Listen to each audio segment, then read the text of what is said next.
didn't have a message when we left. Oh, very odd.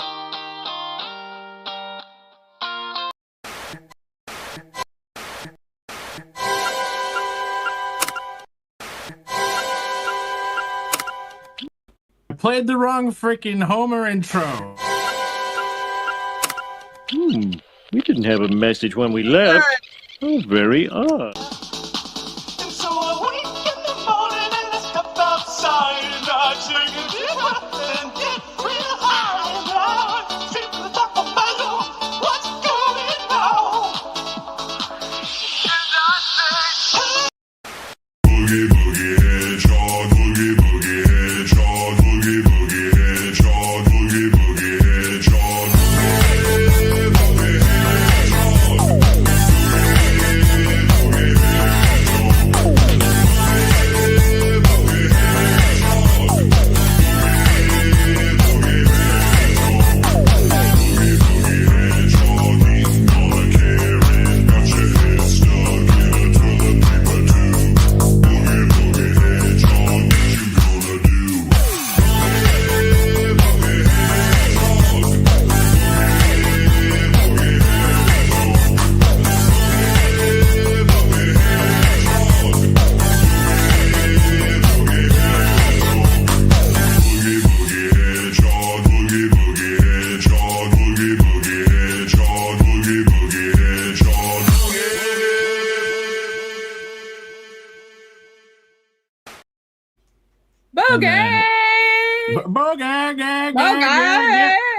Bulgogi. Recently I wished that they did birthday hedgehog, because they did Christmas hedgehog, but like Christmas comes but once a year. There's at least one birthday every day. Right. That's one right. of the days. What's up with this layout? Oh, look at this stupid. Is this my fault? Look, now it's this. What is going on? Whoa, what's happening? What is Whoa, look at us. StreamYard's changed. We're so tiny. More. Yeah, Where is StreamYard's gave us more layout options. I'm thinking about Oh, canceling. Where's disappearing? StreamYard charges $35 a month. I'm gonna cancel it. I think it's more than that now. It's ridiculous. It's redonkulous. But And they keep changing things and ruining Why? everybody's time. Yeah. why is Daily. everyone forced? Daily Daily They keep updates. adding useless stuff, and it's like, this is worth it. Double price we're charging now, right? This is totally worth it, right? Fuck off. Yeah. As long as I find a way to just play all of the videos through, that's what all the VTubers do. They all just use OBS, and then they all like tap themselves in via like Discord. I don't want to use Discord. Yeah, that's smart. StreamYards, how do I get this off media mode? It's like it just sticks in media mode now. What the frickety frack? Hold on. If we Hold go on, over you here. You Okay. probably have to add layout options. There we go. Look at that. Look at we did it. But if I add a media and then undo it. Oh, why did we? Okay, then I guess I just need to. You have to add this view to the bottom, you see. Oh, well, that's stupid. Hello, welcome. This Hello. is Creative Block, the weekly show where instead of telling you how it's done, we explore how it could be done better together. Better together. Who wrote that? That's a great Because- tagline. Yeah, we are younglings. Well, I guess. Not really. Not Even fair. Phil's post 30 now. Oh Yeah. God! It feels like it was just a couple years ago when I wasn't 30. Trying busted. to. We're just, No, Remember when You're Phil cooked. was the young one, the 20-something The young Phil guy? Diaz. Horrible. Everybody would whimper when I told them I was born in 93. Yeah, that doesn't even seem like that young anymore. Was Harry Potter around before you were around, Phil? When did Harry Potter come out? I don't think so. That was like when I was a kid, Harry Potter was like my best friend who's the same age as me. He was really into the Harry Potter books. Okay. Because he was a nerd. Yeah, I never You really guys- got into them. See this?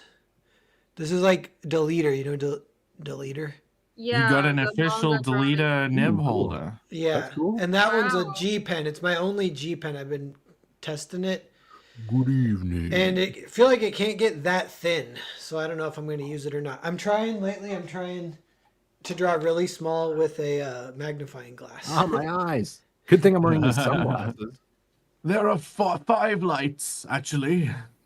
Sorry. That is awesome. Did you guys see? Now for you have a reference. magnifying glass. On Bancroft's last night, he was doing the art share, and there was a guy drawing through like a microscope. Did you see that? Ooh. That sounds. Oh wait. That sounds completely stupid. The point of doing physical is you can't zoom in too much. Well, No, and then you I guys like are this idea. zooming in. I will now do this. it was wild. He had like this whole. It was on a big swivel arm that he had in front of him, and it was like looking through a microscope. And he was one of those drautists, so it was like hyper intricate micro details. It's It like was pretty cool. Cool. my dear old Nan with her cross-stitch little lamp thing, magnifying lamp thing. Yeah, I think this No. G pen simply won't do. It's just slightly too thick. The line. There you go. Yeah, look at Pear. I can Are never get you- thick enough lines out of my gut pen. So are you insisting on using nibs, or are you open to brush pens and microns? I have a few microns for like ruled lines and stuff, but I like using nibs. I'm kind of on a kick for so I'm trying to find ones that I've been experimenting because I was using just the 102, which supposedly that's the one that like all American artists use, and that one is pretty great. But you have to replace it like every week or more because it Oh, gets God. worn out really fast. Pear, are you left-handed? Yeah. Oh my goodness. Ew. Yeah. Damn communist over here. Yeah. I They don't know say why. that Hear me? If I'm left-handed talking people- away from the mic, how does it? Re-educate. If I Well, talk just like talk this, away. does it sound terrible? Probably. It sounds fine. It You sounds fine. It's sound a doable. little far away, but it's fine. I think the saving grace is there is not like a buzz or a fan going. Like it Yeah. is, when you are quiet, it is quiet, and that is the best. Is there a Um, fan in my other room upstairs? There is usually so. some kind of buzz, and then when you afterwards, when we hang out for a little bit, when you eventually leave, it's like, oh wait, Oh, I yeah, didn't you get realize used to that it. was being a psychological tax for the whole thing. I don't know what some person is going on about. A callback, he's going on about eggs. So are you gonna do another stream of consciousness stream? Ooh, What about horses? he's mad about No. last week. Was that a callback to last week? I think so. So you guys finally ran out of topics. This No, we week, have a topic. we're basically doing the presentation that I had last week. Yeah, this Or is are a we? topic. Ask us no, about we our we weeks to had see the how long we can presentation. stretch it. And got derailed. Real quick too, the reason I'm drawing small is because the alternative is to draw on big paper and shrink it, which is what everyone does. It's pretty fun, like that's great. But I wanted to draw small just to see like what that if that gives it a look, you know. So What Yeah, you size should paper are you draw drawing super on? small and then blow it up. yeah, that's what I'm thinking. Well, I've tried that once. For one time, I drew a comic on just letter size paper, so there was it was like 90% reduction to comic size, and it worked fine. But I don't know. It's more comfortable to draw 11 by 17. What size are you using, Pear? I usually use 11 by 17, but for this one, because this is for the possible manga project with Brendan Swan, and it's like, yeah, I don't even know what size paper I'm going to draw it on yet. I'm still testing. It's like a lot of test phase. I don't even know the style. I'm like been trying to do a deep dive on manga drawing, and it's a big challenge. What have you deep dove in manga drawing then? Well, I know like I want a specific kind of like anime manga style, and it's kind of when the characters are cross-eyed like all the time. Like I actually think Dragon Ball is like that. Like they're just always cross-eyed. They are It's like cross-eyed all the time. Okay. it's a little more cartoony. And the other thing is not super glistening irises. Like so much of manga has that. Only a few don't have glistening irises, but like Akira doesn't. Dragon Ball, for the most part, doesn't. I know the style. Yeah, It's some On older glistening manga. glistening irises just for the female characters, or do all the The guys have them too. Yeah, a lot of female characters have it across like almost all styles, even. And Well, then the guys ultra sometimes will shiny select- well, one. Yeah, the ultra shiny kind is more shoujo, but some shonen have that. Like more realistic styles, even Trigun has a little bit of that, and Berserk. yeah. But The Trigun. The Deech says Noel next week. Noel surgically implants that light into his forehead. I am surprised that he isn't using like a head-mounted light. He needs Yeah. that. That would fit in our wall. Yeah. I'll buy you that off Amazon. Fair. Well, I need it in front of my face for the magnifying glass aspect of it. You have a whole Ellie rig on says- your head. Ellie says, cross-eyed waifus, yes please. Oh my god. What did Bancroft say? He said, this is not the greatest stream in the world. This is just a tribute. You guys know that Tenacious D song? Tribute? Arian's apparently never heard of it. Irene. Of course I haven't. I don't know anything. Whenever I hear... So, no one in normal life says the phrase, needless to say. Only YouTubers say it, or streamers, or something, right? And then every single time anyone on a freaking stream or like that little YouTube analysis videos says, needless to say, my brain has to say the beast was stunned. It has to say it every single time. But yes, we do have a topic. I will be getting to it within an hour of the stream, hopefully. We will not, despite Noel's efforts. So I've been learning to bike, you know. No, we can talk about it. Hold on. Talk about how much you've been pumping it this week. You got to. I continue to make friends with the younger people at the bike park and the YMCA. And I think it's getting less weird because we're actually becoming okay buds. Well, it's because it's been so long. They're now getting older, right? They're getting closer. Yeah. They're at least in high school now. Yeah. What would be awkward is if I meet their mom. She's my age, and she's just like, "Why are you hanging out with my son?" That's probably what's gonna happen. Yeah, you'll probably meet their mom, and she'll be younger than you. Single mom. But then you can do a Robin Williams Jack scenario. And end up dating the hot mom. I know. I thought about asking him, like, you got any older sisters or, God forbid, mothers? I would just go for mom. You got a mom and not a dad. These are kids. Yeah. Do you have a mom and dad's not around? How's those cigarettes doing? Your dad come back with them yet?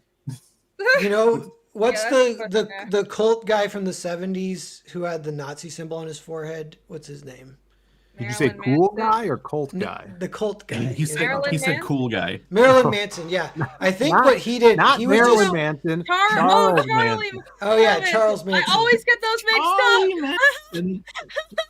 He was older, and he was hanging out with younger people, and they thought he was cooler. So then he starts the cult. And I'm like, I wonder if that could happen with me and the basketball kids. Because they I don't want to jinx it. You know what? I could maybe start a cult. They would follow me into battle. That sounds like a manga, though, right? A manga premise where you have this older mentor and then a gang of basketball kids. Well, Phil, they would all have to unlock secret pump track abilities and then defeat a pump track demon by biking around. It's like a giant snake, and they bike up its back and pump their wheels into its head. That'd be cool. Yeah. Yeah. Maybe something like that. Okay, I will say hello to the people who are here first, and then we'll jump on to either Irene or Phil's week. I hope you've had one. I hope you didn't fall into a temporal limbo hit and climb out 1 week later. I feel like I have. I'm back. But continue. Say hi to chat. We'll say hello to getting in there with his $1, which is a surrogate for the memberships. Chimera, thank you, Chimera. This week, I actually cashed out, finally, all your guys' super chat money, and I'm very grateful. It was great. But yeah, this channel, YouTube will not give us memberships, and I desperately want to do the whole Bancroft thing of that was weird. Doing a side project where the memberships fund it. It's a fucking cool idea, and then you can put the updates in the members area. Yeah, that's what awesome. I want to do. I want to do that, but okay. Maromi, hello. LA, Michael Rushbrook, Dale A. Well, good to see you. Alex VRB Yeah. in the Hize. Hopefully, he's planning to already add the pump track demon fighting sequence. Can't into influence today's- his hand. He gotta- I'm trying to put my thumb on the dial. I'm trying to tilt. Mikael Bancroft Day. Already said Dale A. The Deech. He was here. He says PowerPoint. Yes, we do have a PowerPoint. It is Oh, we returning. have a PowerPoint? Yeah, Tim Olson. We had one last week. People even saw it. I proved that it existed, and it's in the exact same form as before. It has been brought up so many times now that people have bought of it. Phil was in the chat. Diaz. Epignosis is here. This classic Spider-Man avatar. Some person was here, and then as soon as I read all his posts, he didn't post again. I don't think. Oh, no. Hold on. No, he is. He's posting links. Hell yeah! Thank you, some person. You rule. Okay. I think. Oh, Darago Solo and a guy in his room. Phil, I show you comics on stream. Diaz. You were showing. What was that you were holding up? Oh, the Akira. Akira, and then Irene said Trigun. So I didn't want it this week, but she brought it up. Yeah. You were gonna hold off for another. Henry Bemis, hello. Slim Crow, hello. You were gonna hold off for another week. Yeah, but she played my hand. She forced my hand, I should say. Yeah. Irene, you're muted. Fuck. Yes, it's all my fault. Yeah, I forced your hand. It's all my fault. Okay, Phil or Irene. Yes. We are now 20 minutes in. Let's talk about one of your guys' weeks. For 20 minutes. Yeah.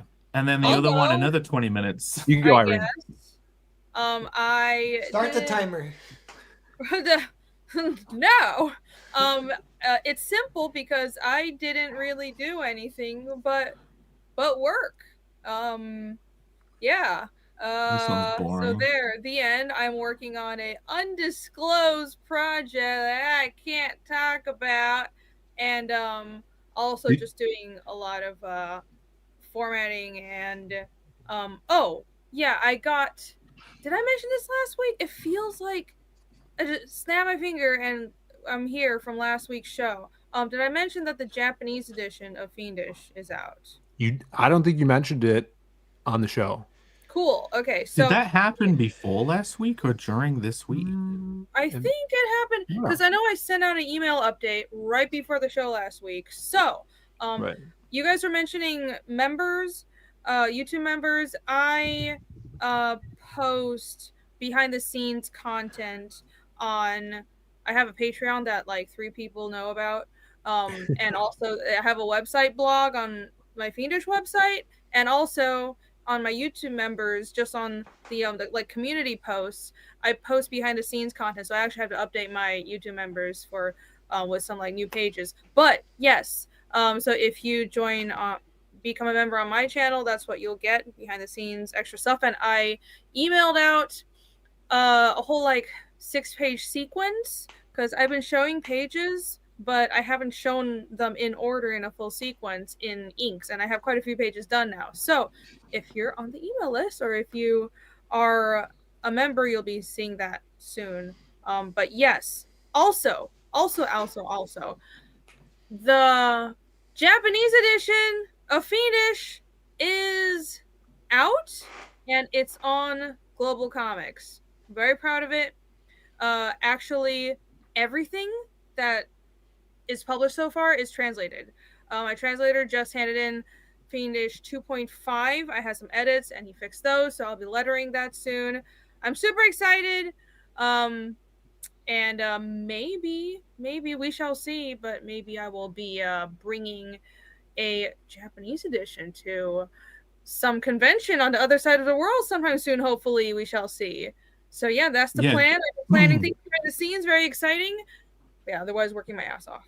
Yeah, Dango Solo says print edition, selling them in Japan. Guys in the chat who are big Fiendish aficionados, do you want to be able to get your hands on the Japanese Fiendish? Like, I don't think it would be a full campaign thing, but like, I'm not planning on that. I was planning on bringing it to Japan sometime if if fate allows me to have an opportunity there. But you know, I go to Asia quite a lot, so hopefully that'll pan out. But yeah, I wasn't planning on running a campaign for it. But listen, chat, if you say you want a chance at a Japanese edition of Fiendish, let me know. I should put it on the store as well. I need to put the Spanish edition up, and I can put the Japanese edition on the store. So there you go. Espanol. Yeah, I was gonna pull up another chat, but I forgot to do it. No, I'm all over the place today. I woke up like an hour before the stream. Oh yeah, the meathead thing. Right. Do. Look, some person says you're doing that meathead project. Yeah, that, and also other That's stuff. what it is.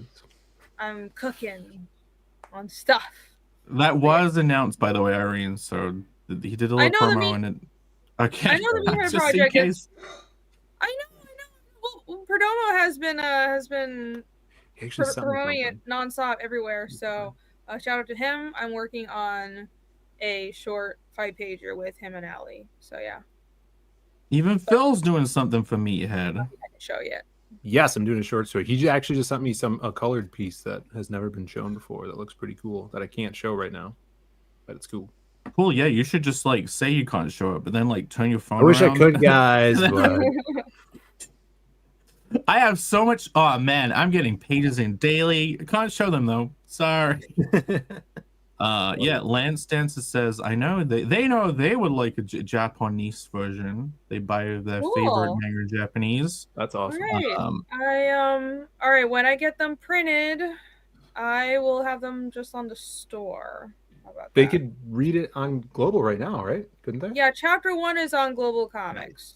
It's the collection, Phil. It's wanting the physical. I want the physical Japanese. Sure. Like, I don't even read Japanese. I don't even speak Japanese. I just mildly parody Japanese sometimes when I'm trying to do an impression of a Chinese person. And people are like, that's not Chinese, it's Japanese. Yeah, you're learning Chinese, so that's the same thing, right? Je shui. Wow, amazing. Really? Like, no, I could say like water. Banker says his Japanese is a bit rusty, but let him just say Fujitsu Mitsubishi Hitachi Nikon Kenzo Rini. Wow, do you know amazing. Can you translate that? Do you know how to? I think he just insulted your mother and your grandfather and all of your ancestors. Curse 1,000 generations of your cameras. And your all the pets you've ever had. Unfortunately, I'm sure it was a mistake though. Yeah, it's like, I don't know, is Fujitsu even a thing? Is that Fujitsu is a brand? These are all brands. They're Japanese brands. Yeah, camera car, bike, camera. Is Kenzo a brand? No, that's just the name. Everything is like a brand, and then you have random name. Well played. Very funny. Ellie says Jake's Chinese sounds like he comes from. Wait a minute. I don't know if that is a word he's saying. Where that's a real word. No, it's a place. Kowloon. R.I.P. Kowloon. Sounds Indian. Yeah, it's gone though. Japu. It's a part of Hong Kong that's gone. Japanese. What makes a knee Japo? Japanese. We're all gonna get canceled right now. I welcome it. Yeah. Bring it on. Okay, Phil. We are now. That only took like 7 minutes. That if that was your week, Irene, that was only 7 minutes. But work. Yeah, while you were working, 7 minutes. Did you blast that song "Work" by Britney Spears? How's that go, Phil? You gotta work, bitch. Work it. No. What's funny there you is go, guys. Take that clip of Phil wearing that earring. Like a career retrospective or performance retrospective for Britney Spears popped up on my YouTube the other day, and I was like, "Huh, okay." Did you click it straight away and watch it all the way through, and then again after I scrolled through it, and I was like, you know, I've never been a Britney fan, but she's pretty good, and I kind of missed the 2000s. Those are good times, man. I was not grateful for how good those times were. Statistics say that the American workforce increased after that song came out. Oh, wow, amazing. No. All because of Propaganda. her. Brittany's our hero. Mhm. I don't know how that works, but True. Jake, I Phil. did. What? You gotta say it's Britney, bitch, with that earring in. Not gonna happen. I will have earring. There's going to be earring news tomorrow. There's a good anecdotal story that my brother will tell you tomorrow on the show. Is this when you finally come out? Oh, Oh, what? you already had the title of the stream of coming out. Yeah. You already did that. That was bit last in the week. stream. So Um, Phil, you're still wearing that earring. You've been wearing it for many weeks. How many places have you been kicked out of? None. No places. I liked your intro to the show, Jake. You should write that down.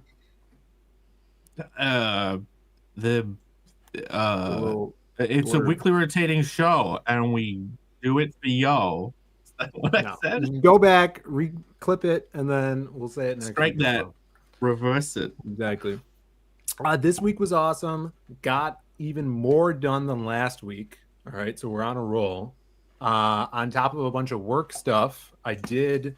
I'm past halfway on my newest Trigun book, so you guys could see. There's my amazing. little bookmark. It's awesome and kind of poignant. But so that's going strong. I'm reading that. It check- depresses you. What's up? Trigun is depressing you, because that's what poignant meant. We figured out, right? Like a depressive. Yeah. I mean, characters die. This is what chapter am I on? This is like 72 chapters so far of this. So it's basically 71. I'm on chapter 72. So Serious story. this is like 8 years of comics that are coming to a head here and Oh, building up to a big moment. Really cool, really good stuff. I suggest people read it if they have time. It reads very quickly because I'm a pretty slow reader. But the stuff that I did work related is, man, everything got almost wrapped up this week. So I finished lettering all of Psycho Slumber and put it into a PDF. So it's off to proofreaders right now. And so I sent it to Adam, and he has a proofreader guy. I have a proofreader guy for copy editing, stuff like that. And I'll actually share my screen because I could show a little bit of that. Do it. That is. So this is just Hopefully like we don't your- get stuck in the media view the whole time. Oh, yeah, hopefully not. So there's people that have the preview have seen these pages, but in black and white, so now they're colored. I love what Eugene did with the colors, like even in just these moody face shots like this of St. George, where it's like, oh, it's like really cool lighting on his face and everything.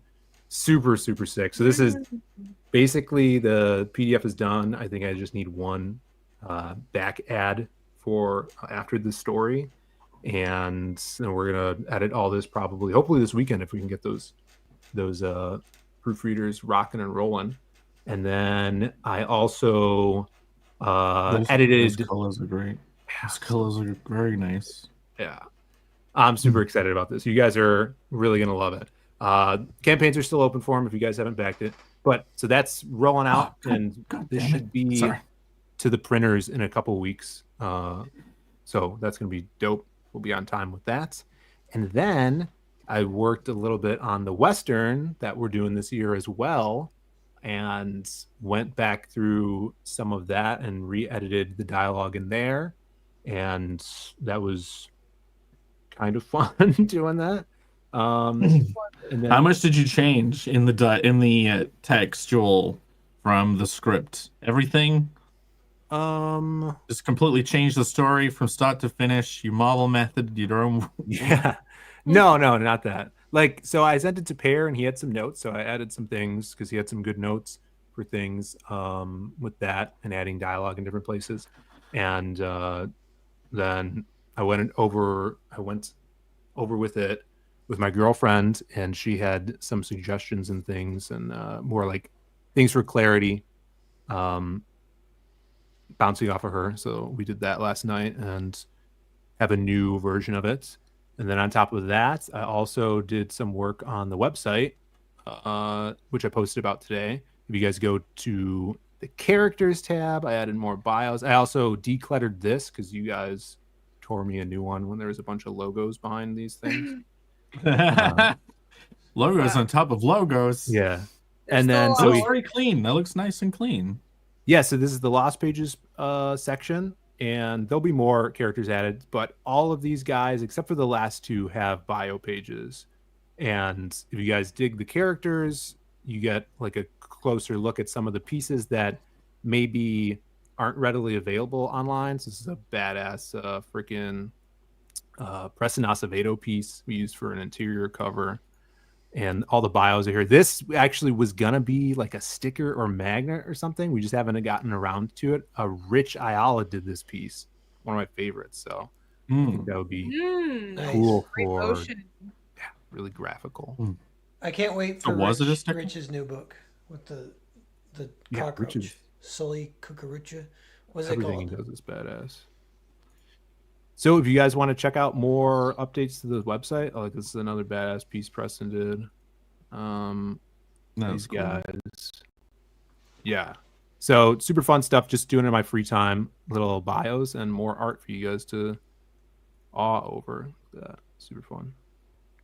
Zayd Ninja, brother from the none other mother, the only mother, the Mother Prime, says, Phil, tell him about the guy at Starbucks. I was gonna let you tell it tomorrow on the stream. No, we should ruin all the content of your show tomorrow. Steal from the Spoil bread it. basket of your. It's okay. You don't have to tell the Starbucks, the guy at Starbucks story. It's a good story. You guys should tune in tomorrow to hear about it. He says, Something to do with show." Starbucks and an earring. There was a guy who may or may not have had a cross dangly earring at Starbucks today. Oh my god, that is the setup for tomorrow's payoff. See, Yeah, it works in perfectly. exactly. Twinsies. So stay tuned for tomorrow. Yeah, but that's I did all that work stuff in red, and I feel good.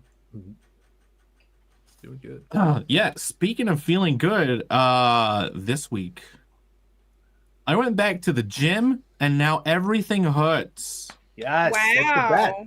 Does That it hurt is the so best. good like that one song? Hurt so good. Yeah, I don't, that's what that that's one about. song and like too many hentai dojins. No, yes, it does hurt so good. Oh my god. I hurt so good right now. Yeah, it's mainly in the arms. Man, there was a time when I could do like literally just over a year ago where I could do 10 pull-ups unassisted, and I am Yeah. not a light man. I am I could attest to that.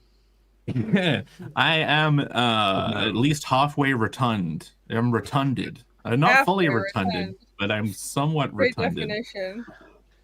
Yeah, and I think I could probably just do like 1 or 2 now. So I'm Dude, jumping. pull-ups are freaking hard, especially They're if you're, the if you're hottest. heavy, because If- you're never doing that motion ever unless you're doing pull-ups. Yeah, never in real life. That is the one muscle group that you will never need until your life is in danger. Until you're Yeah. hanging off of a cliff or something. Sure. So Here, look, that main weighs 20 kg on its own. Man, even carrying the weights to the machine to put them on was a nuisance. At least when I went to the gym before, I was like, no, this is cool. I can carry this around. Yeah. This time I was like, do I really have to fucking carry these? Like, so I need, yeah. it has to. It's about building habits. You got to get back into it. Yeah, I did skip the gym today. What? Oh my god, do you go every other day or just the day? Every weekday. And then Wow. Every weekday. every day that I work, and then if I work, like if I have a day off in the week, I'll go on like a Saturday, hopefully. But Return I'm gentlemen can feeling get crazy. good at it. It is like a real achievement for a fat ass like me to do freaking pull up. But the thing is, you need in every movie people hanging off a cliff and then they pull themselves up somehow. It's like it's Yeah. a given that people can pull themselves up off the edges of Yeah. cliffs of Yeah, buildings. exactly. It's That would really be hard. Yeah, that would be a funny joke because it's so much more realistic if someone's just like, I can't. No. Yeah. Yeah. Go on, pull 90% yourself of up. people I can't actually- do that. Yeah, you know, it Or was just like climbing up a rope like it's nothing with only your arms. yeah, like 5 years ago, I tried to jump over a river and then grab onto a branch, which is kind of a similar muscle thing. You know, you gotta have strong hands. Yeah. And I totally Oh, no. like didn't grip it at all. It flung me, and I did like a backflip into the river. And yeah, Yeah, like Well done. apparently your true strength is reflected in your grip strength, because if you can't grip a weight, you can't lift the weight. So like the grip strength is something you have to train separately too. Well, I'm weak. Yeah, I actually hurt my pec because pull-ups, depending on you're doing them, is a lot of chest as well. But I hurt my pec like last year, not really bad, but I was doing arms. I wasn't doing chest that day, and I just went to hang from the pull-up bar, just just stretch out or whatever, and I started lifting myself up, and then it was a pop in my chest. I'm like, damn it! And it's like, No, you popped something happened. So, and then it just hurt for like a month. Oh, you So don't you want gotta make sure your muscles are warmed up when you're doing that. I saw one video because it was like there was videos where it was people doing retarded parkour stuff, lowering themselves off buildings and pulling up. There was one video, a guy lowers himself off the edge of a building and does pull-ups on the edge of the building, right? He does pull-ups. I know about that. Then his bicep pops. You're not getting up after that. It's pops. It's gone. That's one of your engines Don't do taken out. that. So what did he Don't do fall? that. There are Yeah, less ridiculous ways to seek thrills. He hung on as long as he could, but he was doomed to fall once that pop locked. There was nobody that could pull him up. No. He probably set up his own camera and went and did it himself. Yeah, probably. Oh. What are you doing pull-ups on? Is it like at a machine or assisted machine or just bars? An assisted machine. Oh, okay. So yeah. Yeah, those are nice. I'm going back to adding on the assist weight and then working my way back up. I want to be able to do 10 unassisted again. That's the goal. But yes, it may take many months to get there, but I am determined. I just don't even bother with fucking pull-ups. Banker says women have no grip strength. Well, we train that every day. We're gripping morning, noon, and night. Men have more incentive, but also nature is unfair. It's so annoying. Fucking nature. Women usually Married weigh women- nothing. If Married women women might have better grip strength. women that do pull-ups say, usually weigh nothing. What? That is true. Women who do pull-ups? Yeah, women that do pull-ups a lot, Yeah. usually they It's- don't weigh anything. It's so annoying. It really is just because we're very bottom heavy and also have no grip strength. I remember being a kid, like a little girl, pre-puberty, and I could do pull-ups because like you're light, right? And I could do the monkey bars, everything. And then I hit puberty and it's like, and like everything goes out the window. So that's true. All those rock climber women and women who can do pull-ups are like 90 pounds of muscle. This is what I want to mention what Noel said about gripping that branch. It's like you were remembering the good old days of yore when you were probably a kid and you could do the monkey bars super Yeah, you easy. do the math in your head. You're like, I got this. And then you think of the movies, because that's another thing. He does it in Die Hard. He does a move where he's in the ventilation system and then he enters the elevator shaft and he has to do a little jump down 5 feet across to the other wall and catch the ledge.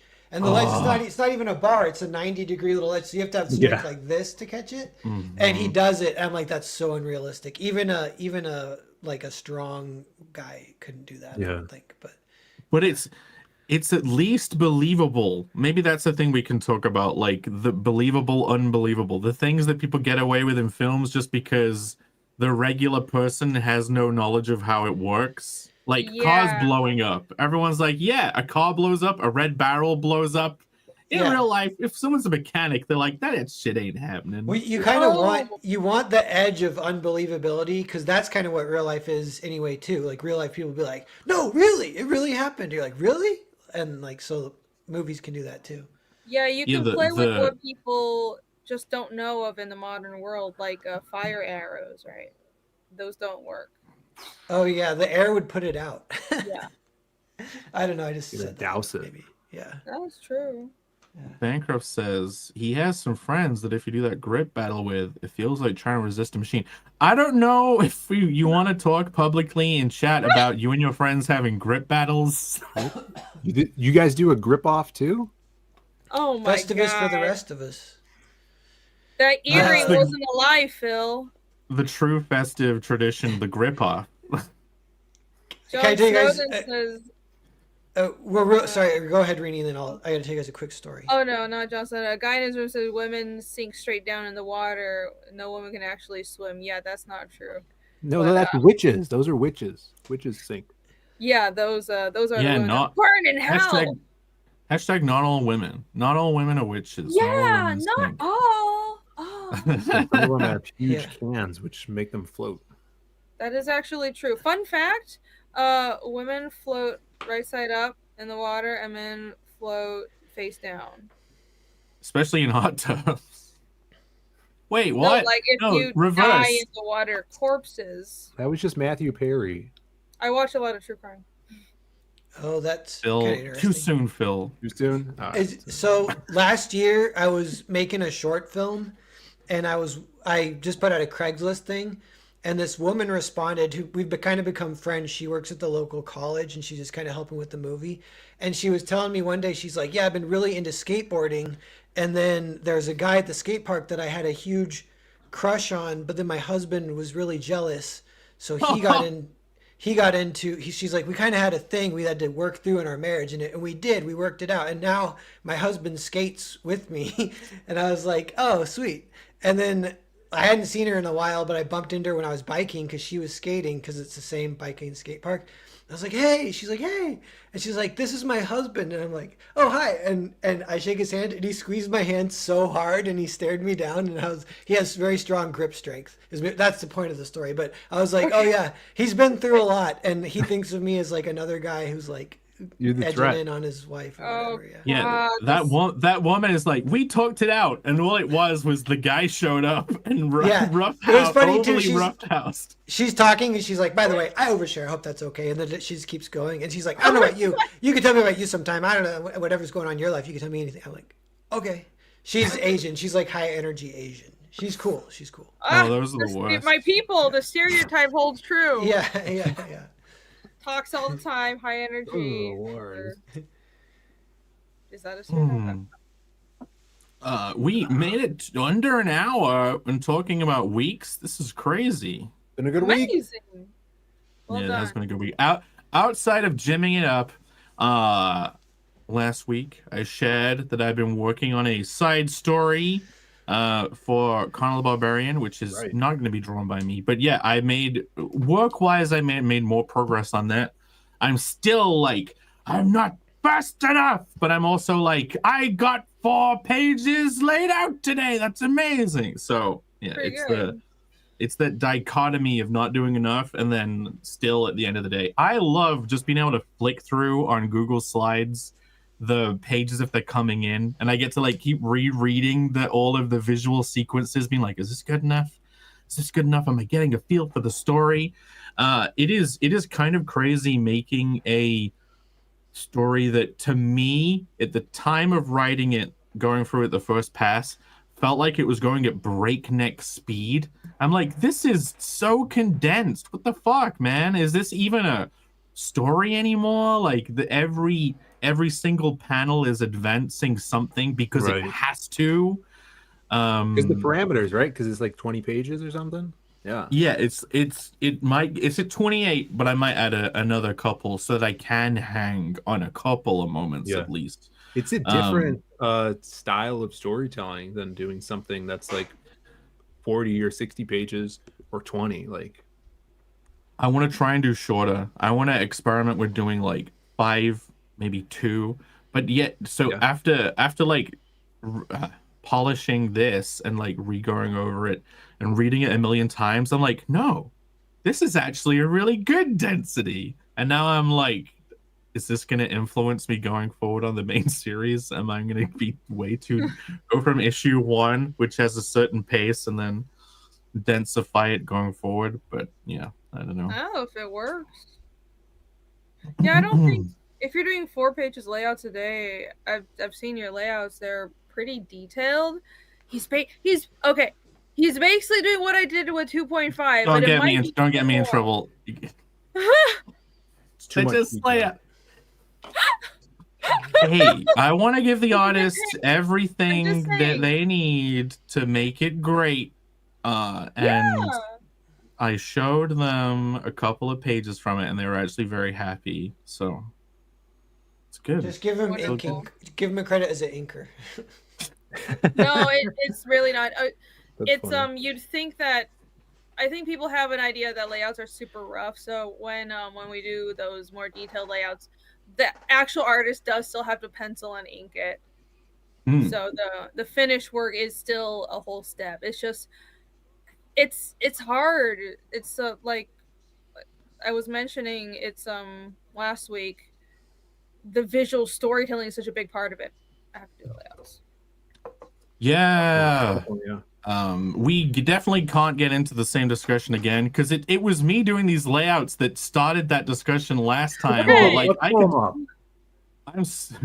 let's pull up the layouts. Let's discuss them. Let's F it. not go to the same discussion. I'll Let's show Let's you get- some layouts. pivot. Oh, this is not a callback, but I guess it is. I forgot to mention one thing that I did this week. A new season of Dr. Stone is out, and I've been watching it. Why am I full screen? A new season of Dr. Stone is out, and I'm very happy. So I guess that's a callback to months and months ago. It's awesome. I'm loving it.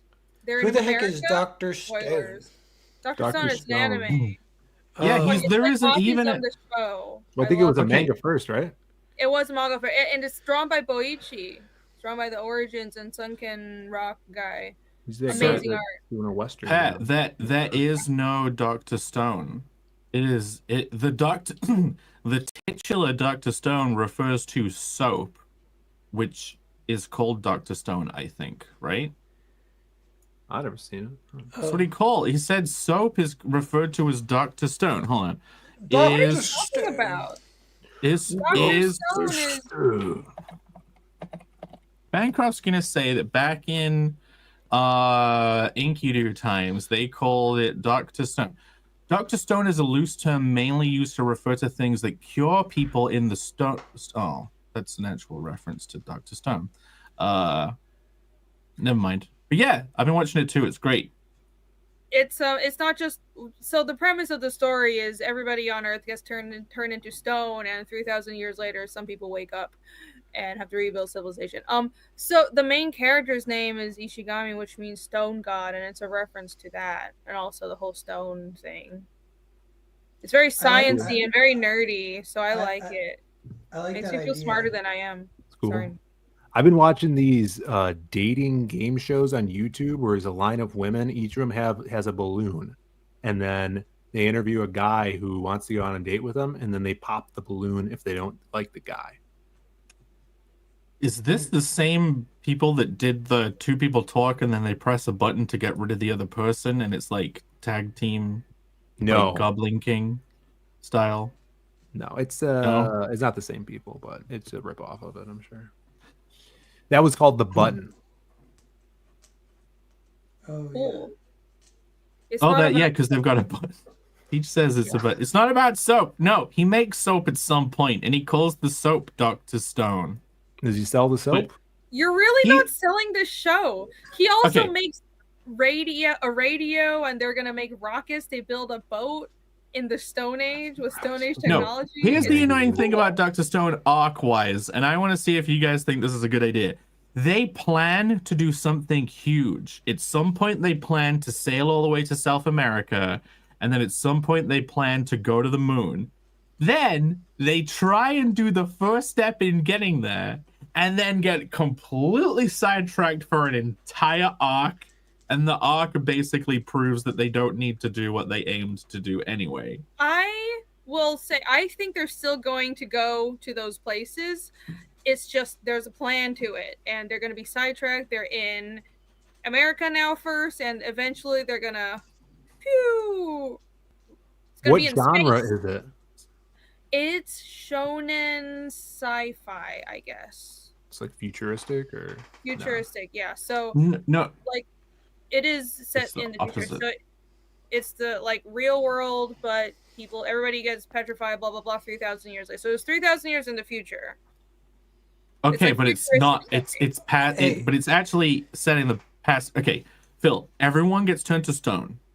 The guy Right, it's like stays that awake in ELO his- song. Well, Yeah. and they wake up and it's like the Stone We're Age. gone. Yes, they wake up and Yes! it's the Stone Age, but the people, or some of the people, at least those that were petrified and woke up, they have knowledge of the modern world, and the main character is people? a science genius, so he's people. rebuilding all the technology. Holy shit! I'm trying to. Have you guys seen explain it. the trailer for Death of a Unicorn? No. No, I bookmarked it. I was gonna watch it. It Is looks that a good. title? Did it have nothing to do with unicorns? It reminded me just a little bit because Dr. Stone, you hear it and you're like, that's a good idea. And Death of a Unicorn, I was like, that's honestly a great idea for a movie. But they give away the plot ish, which I don't think is a spoiler. But it's like, I don't know where their situation is, but if they're summer camp or whatever, but they kill a unicorn and they're like using its horn. What they're doing all this stuff, they're making money. They're like pretty stoked. But then they find out that it had a mother, and the mother starts killing all of them, and then they got to figure out what to do if they're gonna like how It's they're turned into gonna... like a slasher movie. Yeah, and then it's like a horror movie, but it's like it's the exact same structure as what is it? The freaking old English one with the mother, Grendel. You know what I'm saying? Oh, okay. Grendel or Bambi? No, that's Beowulf. Beowulf. You know what I'm Beowulf, saying? yeah. Beowulf. The Death of a Unicorn is also kind of the plot of Legend too. They're trying to kill that unicorn, Oh yeah. which is a great film. Did you want to show this, Phil? And Yeah, the this Last is the same Unicorn. artist as Dr. Stone. This is that. Yeah. Well, This Oh, is Well, really? right This is. through- Nice. this is the Western he's doing, right? Yeah, this is his new thing. He's been putting it out weekly online for free because I guess that's how. Fucking Why do they Japanese like people make adding money. How those does he make annoying money? glows? Well, he's paid by Shonen something. Wait, what do you Yeah, mean? this is what Manga Plus. It's called the Wow. website. Yeah, he's not putting it out. Oh, for chat the can't see company. it. Chat can't see it. You gotta Oh, wait really? Cool. Sorry, Yeah, guys. Sorry, yeah. guys. I apologize. Why can't you see it? because Streamyard StreamYard has a is weird bug retarded. where if you pull up a piece of media, it's blank screen until you pull up a chat for some reason. Yeah, camera says can't see anything. Sorry. But yeah, Uh, the glow and like sometimes some things are colored and then they're not. I don't like That's it. an I don't like it interesting at all. approach. I don't. I Yeah, I don't know I if it's. Is that a I more feel modern like- manga thing? Okay, so there is obviously a tradition of color manga pages. So in it's like having the golden ratio, but for money shots. In anime, they'll have like a really well animated part of the show, and then the rest of it is pretty simple. And it's supposed to be like, here's the payoff, here's the money shot.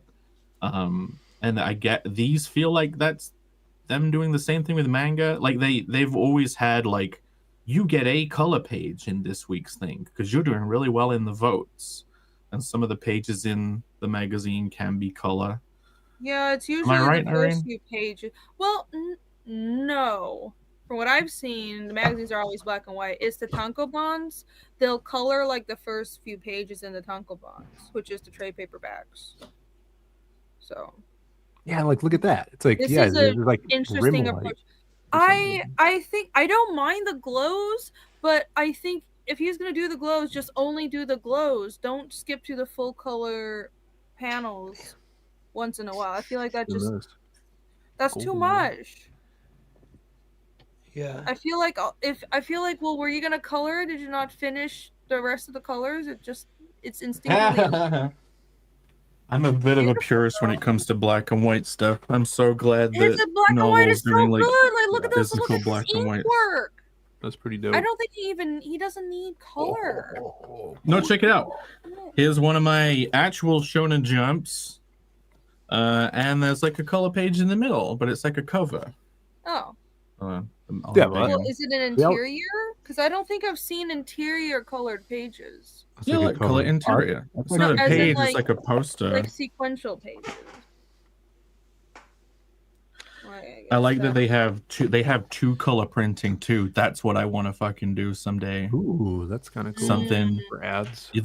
I inquired once with what's that thing everyone uses? Who What, uses Mixer? what? The Mix'em.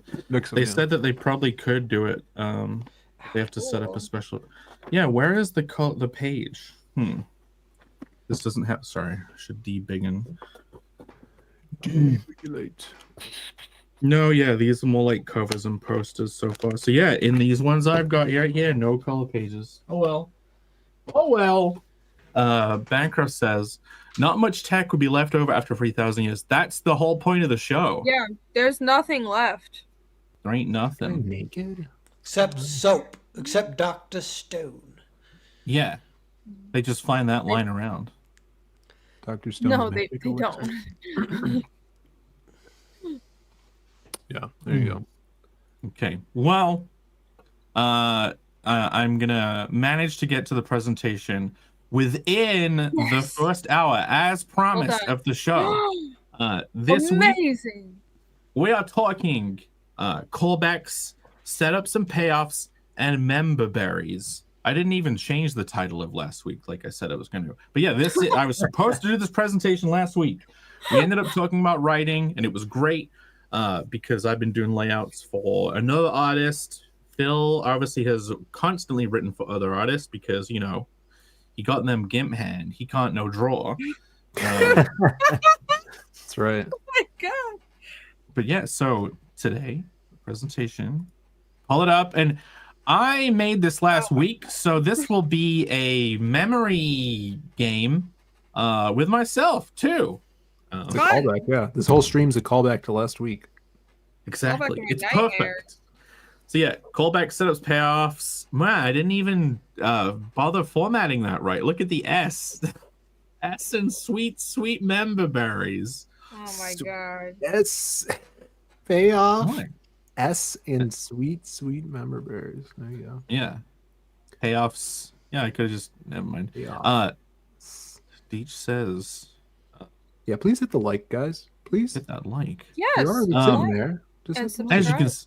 As you can see, the artwork for the thing that it refers to a fun way of doing a callbacks. Or on a previous stream, remember cracked ancient tooth me before I got them fixed.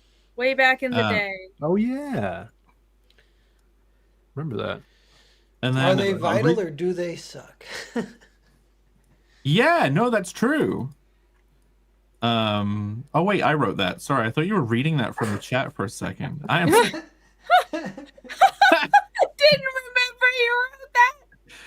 This is what I mean. I made this a week ago and I didn't even read it. I only just realized that the S is cut off on payoffs. Ugh. But look, then recently on birthday stream there was a callback where I did like racist Japanese single eye minion for like 20 minutes. Fucking terrifying. Oh my It god. was fun.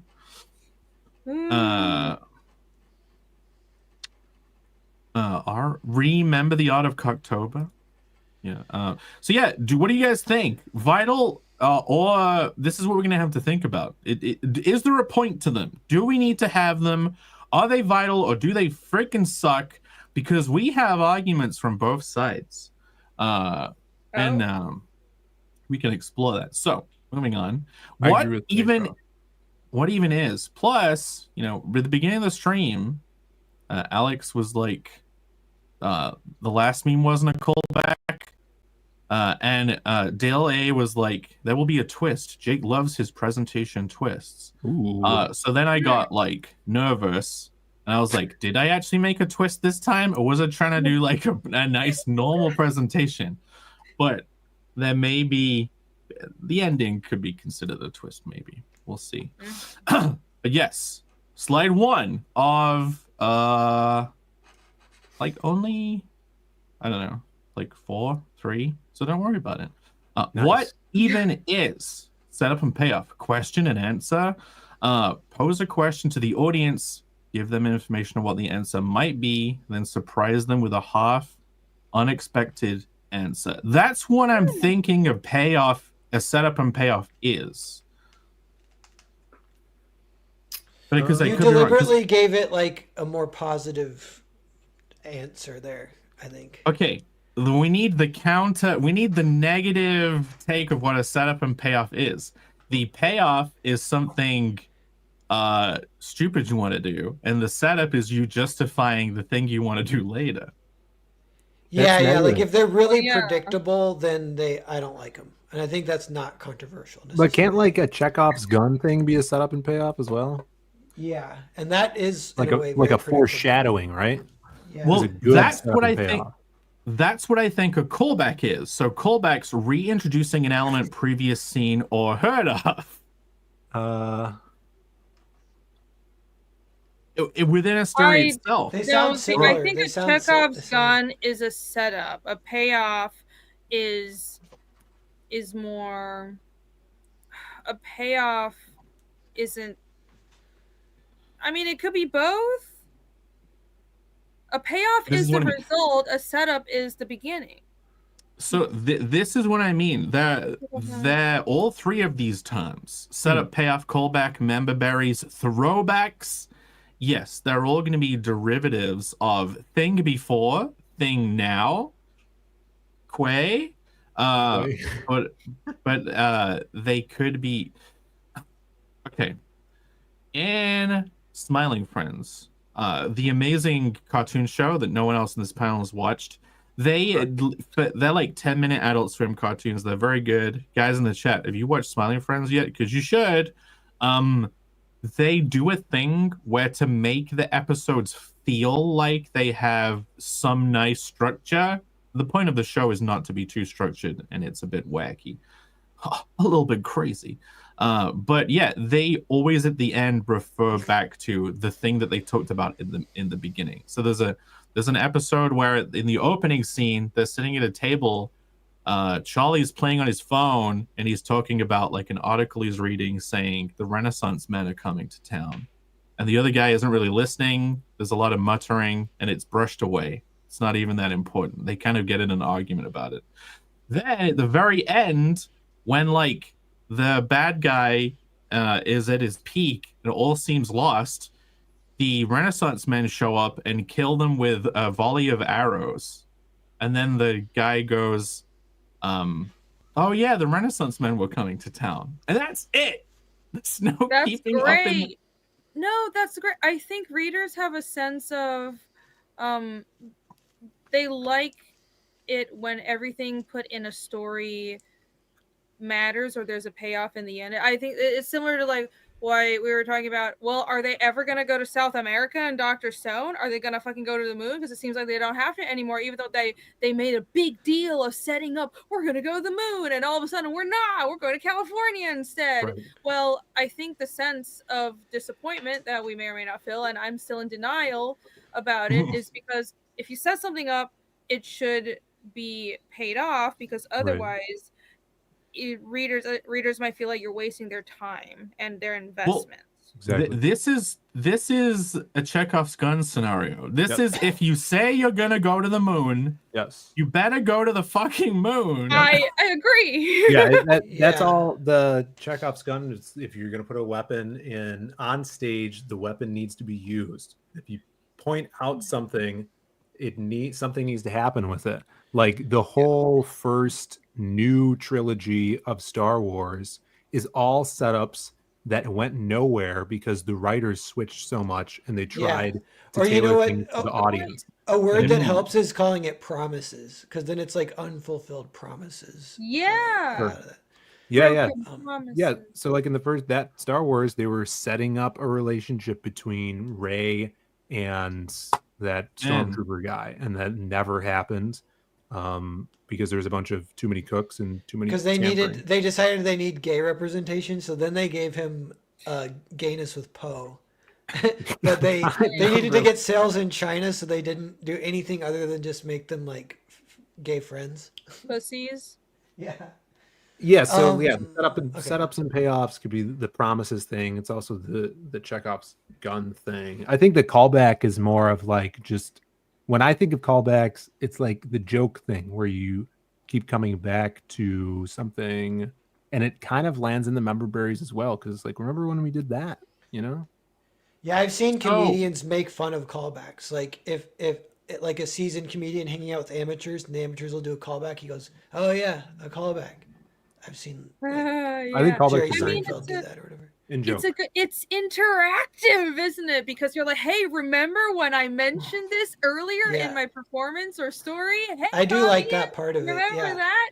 So I have a I mean I think it's pretty obvious, but I like to put it as external callbacks or external member berries are bad, but internal member berries for your own story are almost always good. Yeah. Because that's consistency in world building, Well- and you're showing the reader you're not wasting their time. The things you set up earlier matter.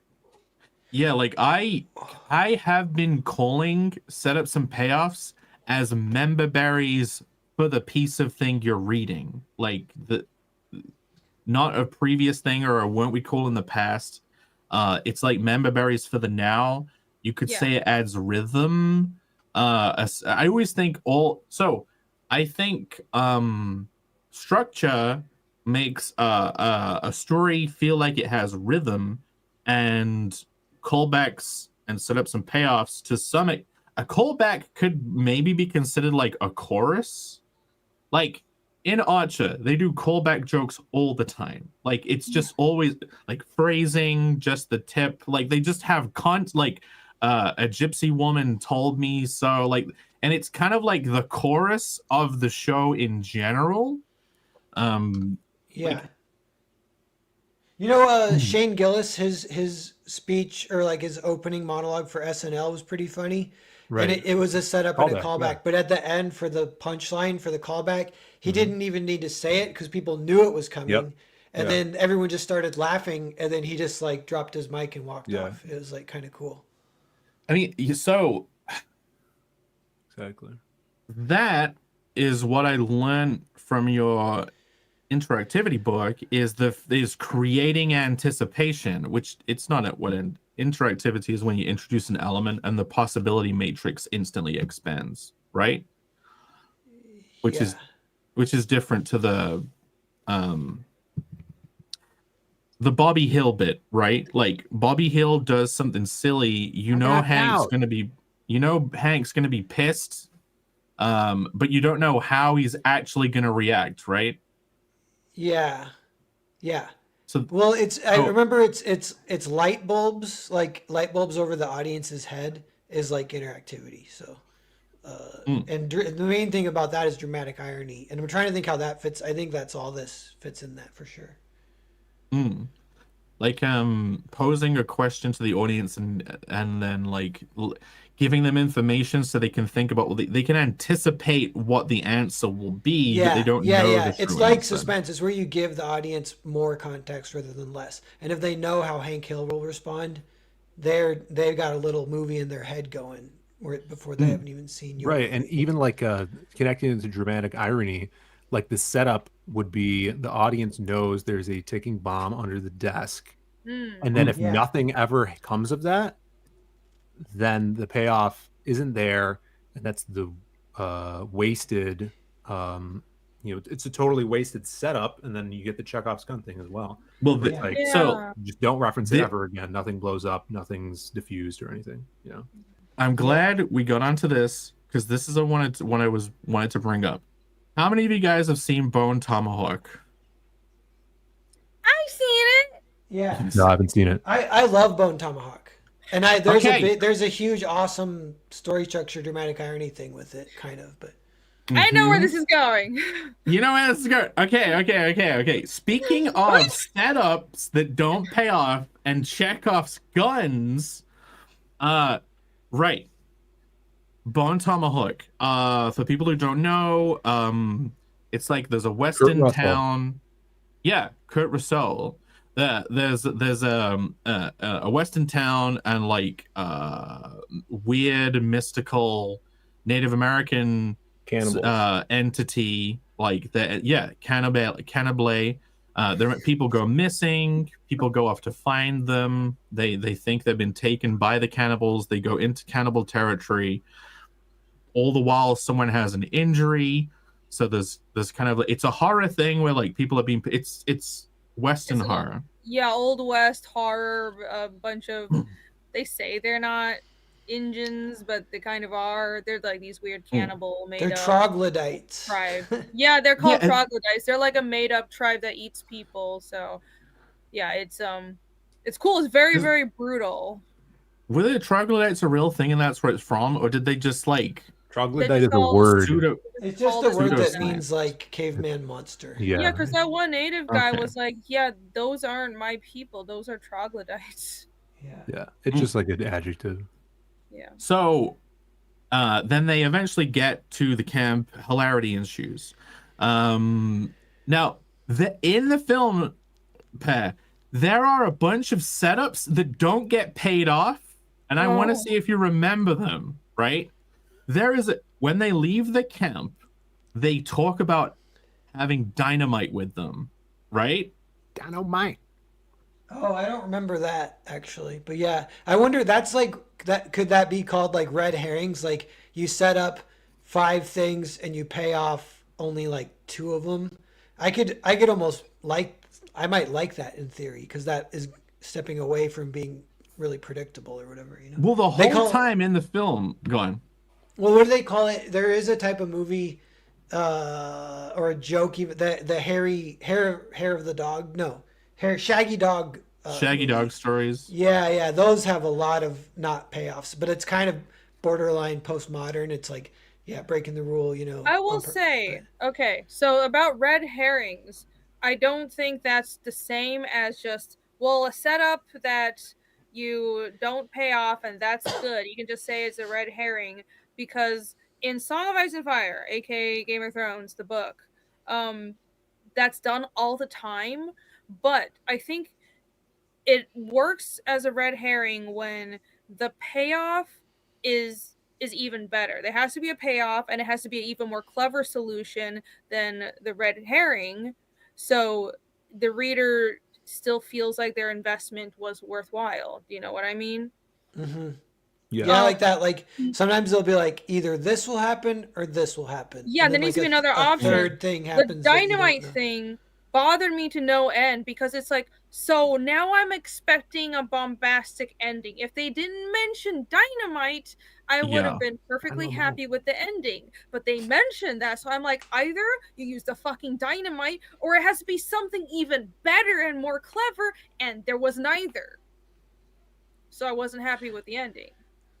Yeah, like the whole time I was thinking, when are they going to use the dynamite? Then there's a guy gets mortally wounded at the end, and they pass him a cigar, and I must have misheard him because I thought he said like, "Give me one of those sticks of dynamite" or something, and I thought that was the rifle.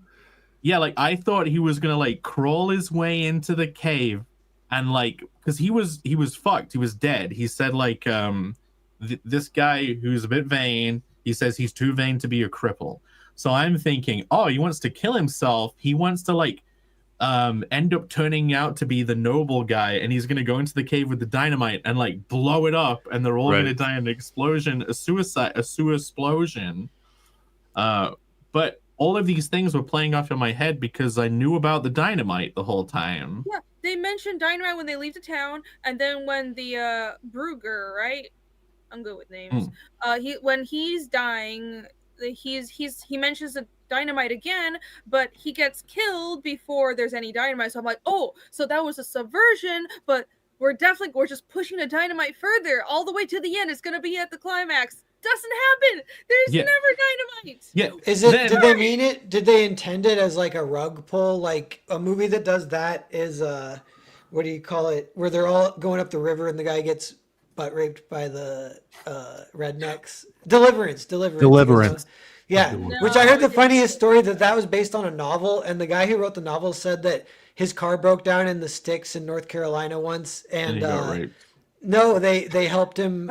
They drove him to town, got him a new tire and new gas, and fed him and got him on his way. And he thought in his head like, what if they butt raped me? Oh my god. But anyway, in Deliverance, there's like 4 guys on this river trip or 5. One of them is the ultimate badass. Like the shit could, it's actually Burt Reynolds. Anything could happen and he's gonna like kill. He's gonna handle anything. He's the first guy to get put out of commission. So then it's all the pussies that have to deal with it. Is it like that? Is it like, well, we have dynamite and then they like lose their dynamite or something? You know? Are you sure they said dynamite? Yeah, I'm wondering because I don't remember that. But yeah, I don't know. I remember Dynamite too, unless I'm fucking crazy. I never seen it. I want to rewatch it and see. Yeah, look out for the Dynamite sub-thread that never gets picked up. But it's like they have 2 characters that have leg wounds. Like the main guy has a leg wound, and the guy that gets kidnapped has a leg wound. And I'm like, that bothered me. There has to be some significance to having 2 characters with leg wounds. There has to be some kind of switch or like a misread. Yeah, we have to talk about that someday. I don't know what term that would be, but redundancy or correlation. It's kind of like, don't give your characters the same name unless there's a goal to it, or don't give them the same birthmark unless it matters. Who has the second leg wound? I know the main character has a cast. Or whatever. You know that the guy at the very beginning, the vagabond, gets shot in the foot. And that's the reason why the woman is tending to him, because he has like a leg wound. Yeah, he gets shot in the leg in the same, and then the woman's husband, who goes to save her, has a broken leg. So there is 2 people with leg wounds. Yeah. And also, everyone looks the freaking same. Oh yeah, yeah. So you guys it wasn't a bad movie, but listen, I really wish I saw this movie. Picky. And Phil, you should watch it. It's a western. It's your a style, horror Phil. western. Phil will love you should it. watch it. I'll put it on right now. Yeah, you should still watch it. You watch it during the show. No, none of all that stuff is nitpicky. My main nitpicks were the fucking dynamite wasn't paid off, and so the husband with the broken leg, right? He's like, his wife gets kidnapped, and he's like, oh, I'm gonna save her. So even though it's like a week journey, a week ride out into the desert, he's like, I'm gonna come along, and then shit goes down and everything. He's like almost dead, and they have to like reset his leg, and he's like, by the end he's crawling into camp to save his wife, all heroic like, and I'm like, oh great, because his leg got progressively worse throughout the story. It's gonna the climactic moment after they defeat all the troglodytes is his wife, who's a medic, is gonna have to amputate his leg. Like clearly that's what's gonna happen, right? It's gonna be like, we saved the day, but his legs gotta go because you've been building up to that. No, he sees his wife, and then he just like kisses her, and then he just stands up like everything's okay. He's got a leg. He walks into the final room, like this guy who's had a leg wound the whole time, and you're like, what's gonna be the payoff of this? At the very end, he walks into the room and takes his wife away with like a small limp, and it's like, where is the payoff to it? Wait a minute, did you guys see like another version of the movie, or do we enter a new dimension? Because I thought it ends, they never get home. It ends with them just walking in the desert. They're heading home, and then it ends. Yeah, they do. Yeah, they head home. But there is no leg amputation or dynamite, and I was very disappointed. Yeah, I thought Kurt Russell at the very end was going to be like, give me the dynamite. And I was going to be like, they kept me up with the other guy, and now this guy gets the dynamite. And I thought as they walked away into the sunset, the cave was going to blow up. Maybe they said we don't have dynamite. Yeah. JLHC, they weren't. Did you guys have subtitles when you watched it? Yeah. They weren't building it. Well, I think it would have been better if they were building up to that. That's what I thought they were going to do. Maybe I had expectations because the movie was so brutal. I'm like, a cost needs to be paid. This isn't a TPK yet. All right, stand back, guys. I'm about to grok. I said, is there reference to dynamite in the film Bone Tomahawk? Come on, grok it to me. No, there isn't. Okay. And I spelled bone wrong. I forgot the E in bone because I fat fingered it, but it understood me. He says, yes. There is reference to dynamite in the film Bone Tomahawk. It appears during the journey of the rescue posse. Sheriff Franklin Hunt, a.k.a. Kurt Russell, and this other guy, and then some other guys, they pursue the cannibalistic troglodytes who abducted townspeople from Bright Hope. Specifically, John Bruder, a gunslinger, carries dynamite as part of his gear. This is notable during a scene where the group is ambushed by the troglodytes. After losing his hand in the attack and beginning to go into shock, Bruder ties off the stump and requests the repeater rifle and dynamite. See, he does ask for the dynamite, Yes. and then Yeah. nothing happens. Indicating Yeah. that to use it against his enemies. However, the dynamite is not ultimately used in a dramatic explosion or final confrontation, as some might expect. Sounds like Bruder- Grok. No, yeah, is on your guys' level then. Yeah, Yeah. nice. Thank you, Grok. He says the dynamite does not play a significant role in the resolution of the conflict. This has been a point of discussion among viewers. What? Oh, there you go. Viewers Yes. talking on the creative block right. Wow. yeah. Right. Wow, amazing. Yeah, it's one of those things where Thank you, Grok. I mean, Thanks for the viewers shout-out. have their own expectations. I get that. Sometimes I'm like, oh, I expect a movie to be something, and then it turns out differently. That's fine. But when you set up something in a story, and it's neither paid off nor trounced nor superseded, I guess, by a bigger payoff, then you feel like, well, I wasted my time. At least I do. My cope excuse was that it's like a thematic tie-in to the feel of a Western, where it's like things don't always go as spectacularly as you hope, and you just end up dying in a ditch somewhere with no fanfare. If they were gonna do that, they would have had the guy try to use the dynamite but be ineffective and blow themselves up, which I would have been fine with too. Yeah, Grok just says wanted to- that some view it as a subversion to the Western trope, because the dynamite would traditionally be used to save the day. While it's not present and referenced, it remains as an unfulfilled Chekhov's gun in the narrative. There you go. Now No payoff. they obviously did it on purpose. So Yeah, I guess. Yeah, right. We would I think they assume- were intending it to be a subversion, but I don't think it quite worked. Personally, I actually think it would have been better if they did fail in using it and they fucked up and it just went to waste, or they blew themselves up. That would have been great. Yeah, that movie, the one, if it counts, I think as a set off payoff maybe, but can we get into spoilers? Do you care, Phil, if you hear even more about the movie? No, yeah, I'm fine. But the main guy with the injured leg, they leave him behind because he's like a lost cause. He's in such pain he can't even ride or whatever. So they leave him behind, and then they go on ahead and they all get totally fucked by the troglodytes. And then, but a lot of them get kidnapped. So a couple of them are still alive. And then he comes literally crawling basically on the ground into the troglodyte area. And that's the whole final act, is the guy everyone forgot about. He gets his chance to save the day. And that was so good. Cause I don't know, maybe that's one that's obvious, but for some reason I didn't see that coming, That he was still alive, right? You're just kind of supposed to forget about him. Yeah, I kind of just forgot about him. They're like, oh dude, he's still around. He's still got a chance. Well, that was a payoff. My prediction whilst watching it was the conclusion would be either that guy comes back and takes everyone away and you didn't expect it, or the only person left alive was the stupid guy. And it was I guess they got away, and all the noble characters who were skilled get killed, and this idiot old man ends up scurrying away on his own. Yeah. Yeah, I was like, okay, if I was writing it, I would have been like, everybody dies except the stupid guy or the cripple, and including the wife gets killed. Everybody who went ahead and was in that cavern just dies, and he finally catches up.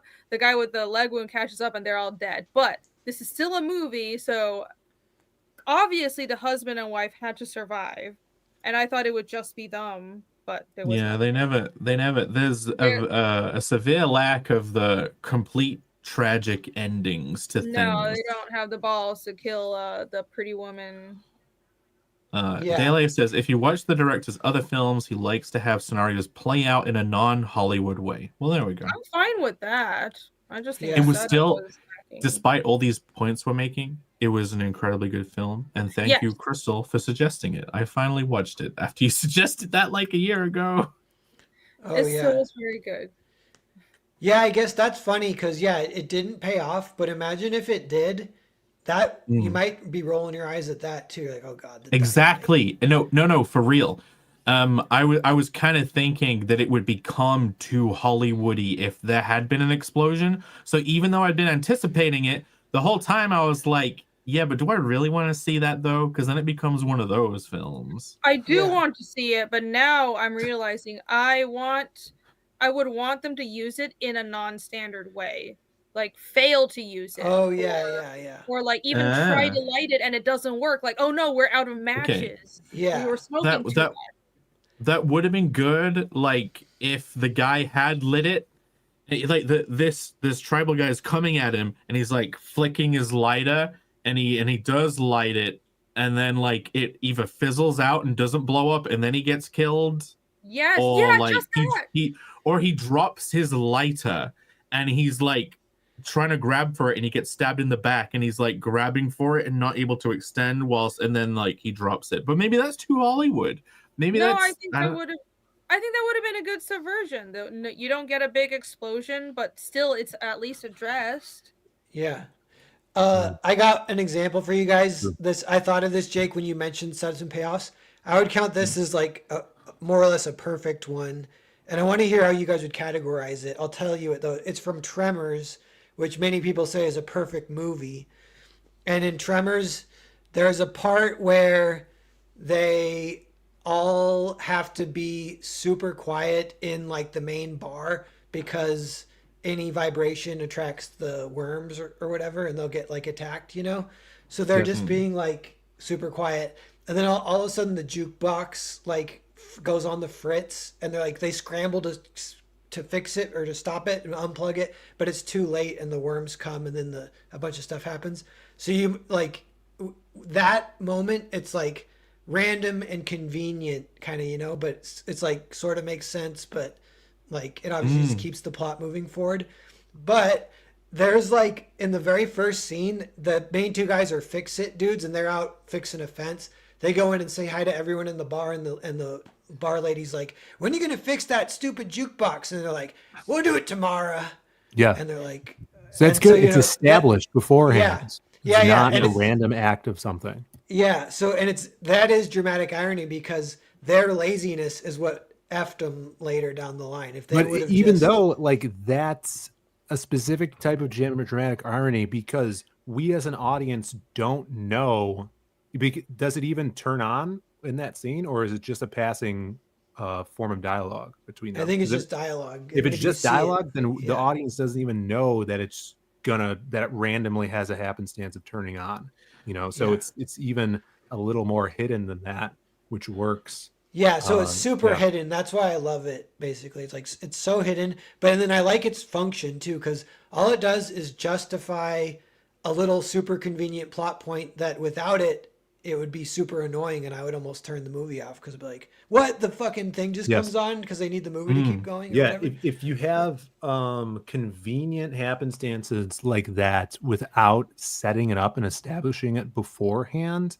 then it comes off like a Deus Ex Machina thing where you're just the writer controlling what's happening in the world, and that'll take your audience out of the media. Yeah, or like you didn't plan it well. Yeah, this is the point I kind of wanted to get to about like what setups and payoffs are. You can kind of do whatever you want in your conclusion. Be as Deus Ex Machina as possible, as long as you just mention the thing in the right way earlier. You can do anything. The Renaissance men can show up, and people instead of being like, what the fuck? They'll be like, oh yeah! Like, it completely turns it around. But, hey, that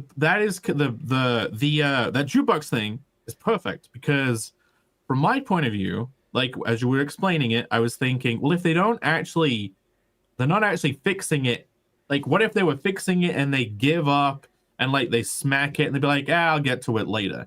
That has a visual tied with it and it's a bigger thing. But for you, would that be a shit tier setup because it's way too clunky and obvious? Yeah.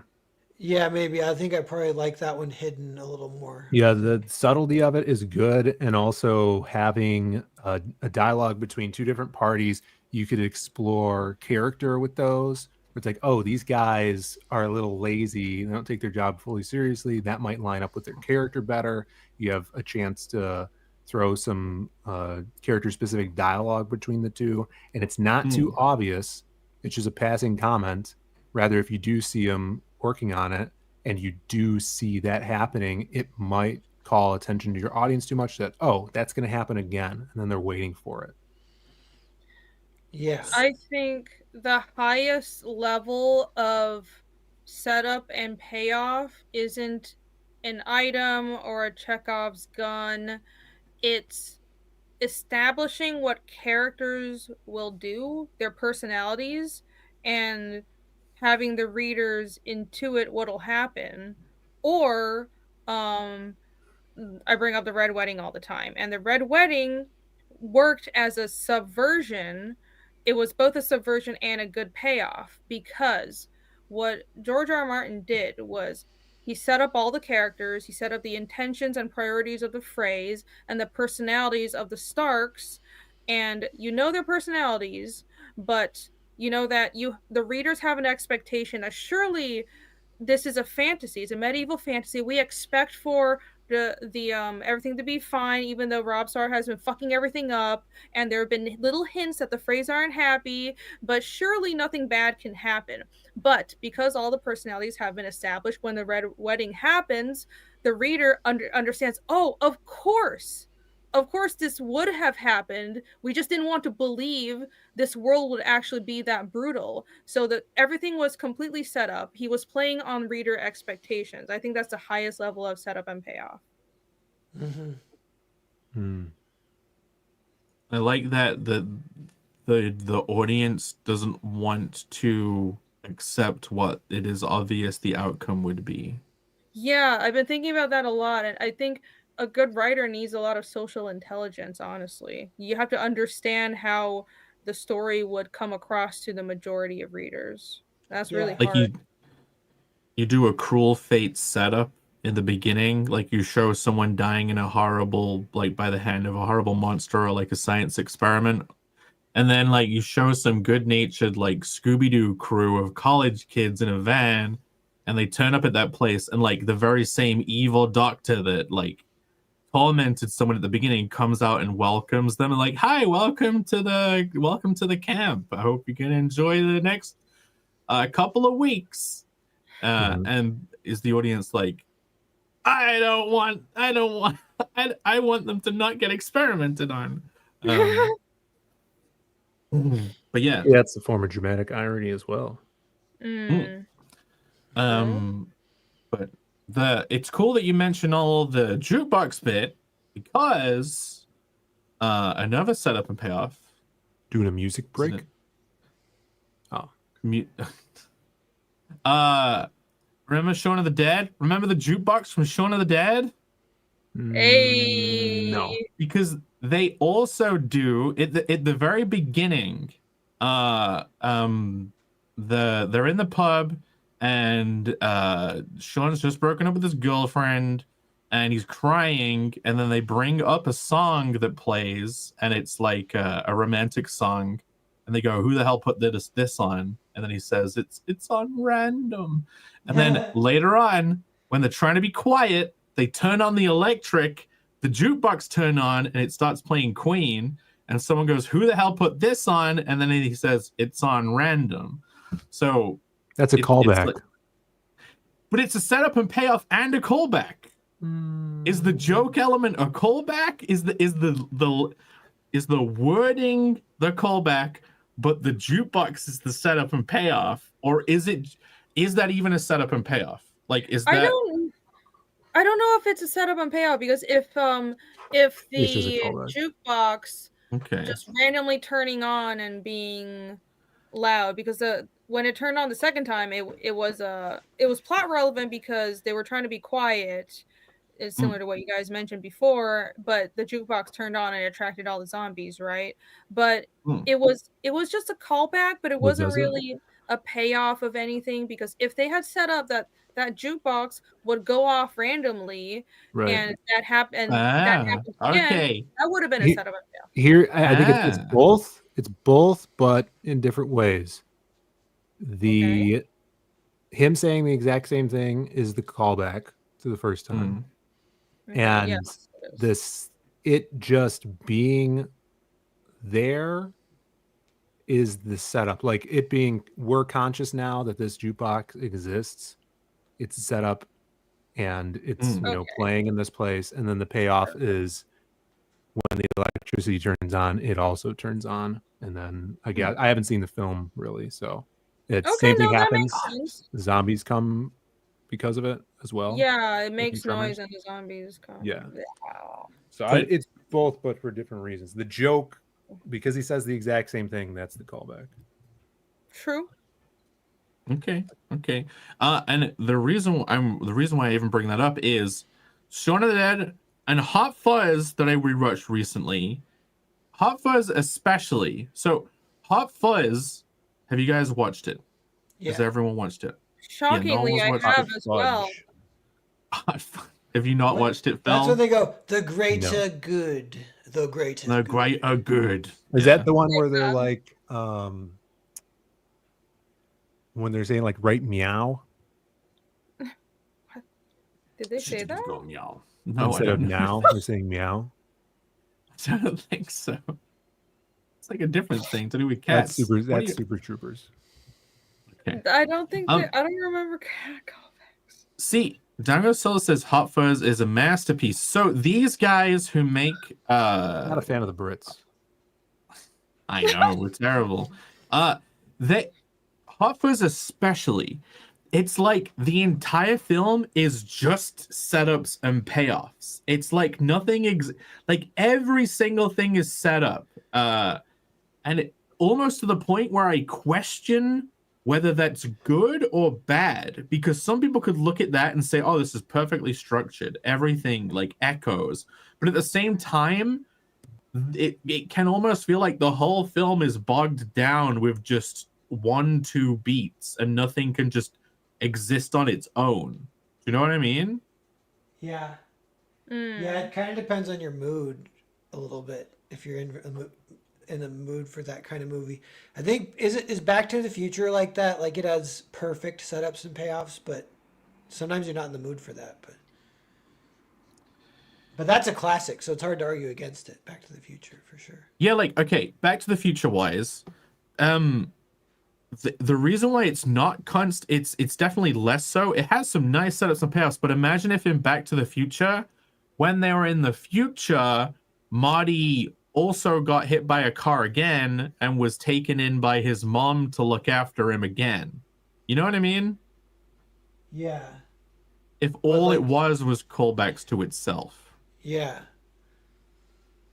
Mm. And Hot Fuzz does run a little long. It feels like long by the end of it, even though it's great. But maybe that's part of it too. Like I've got the image of the swan that gets used. They have to look for a swan, and then it comes right back at the very end, and it's the reason why the bad guys crash into the trees because the swan was in the car, and they play keepy up with it the whole time too. Like they keep reintroducing the swan.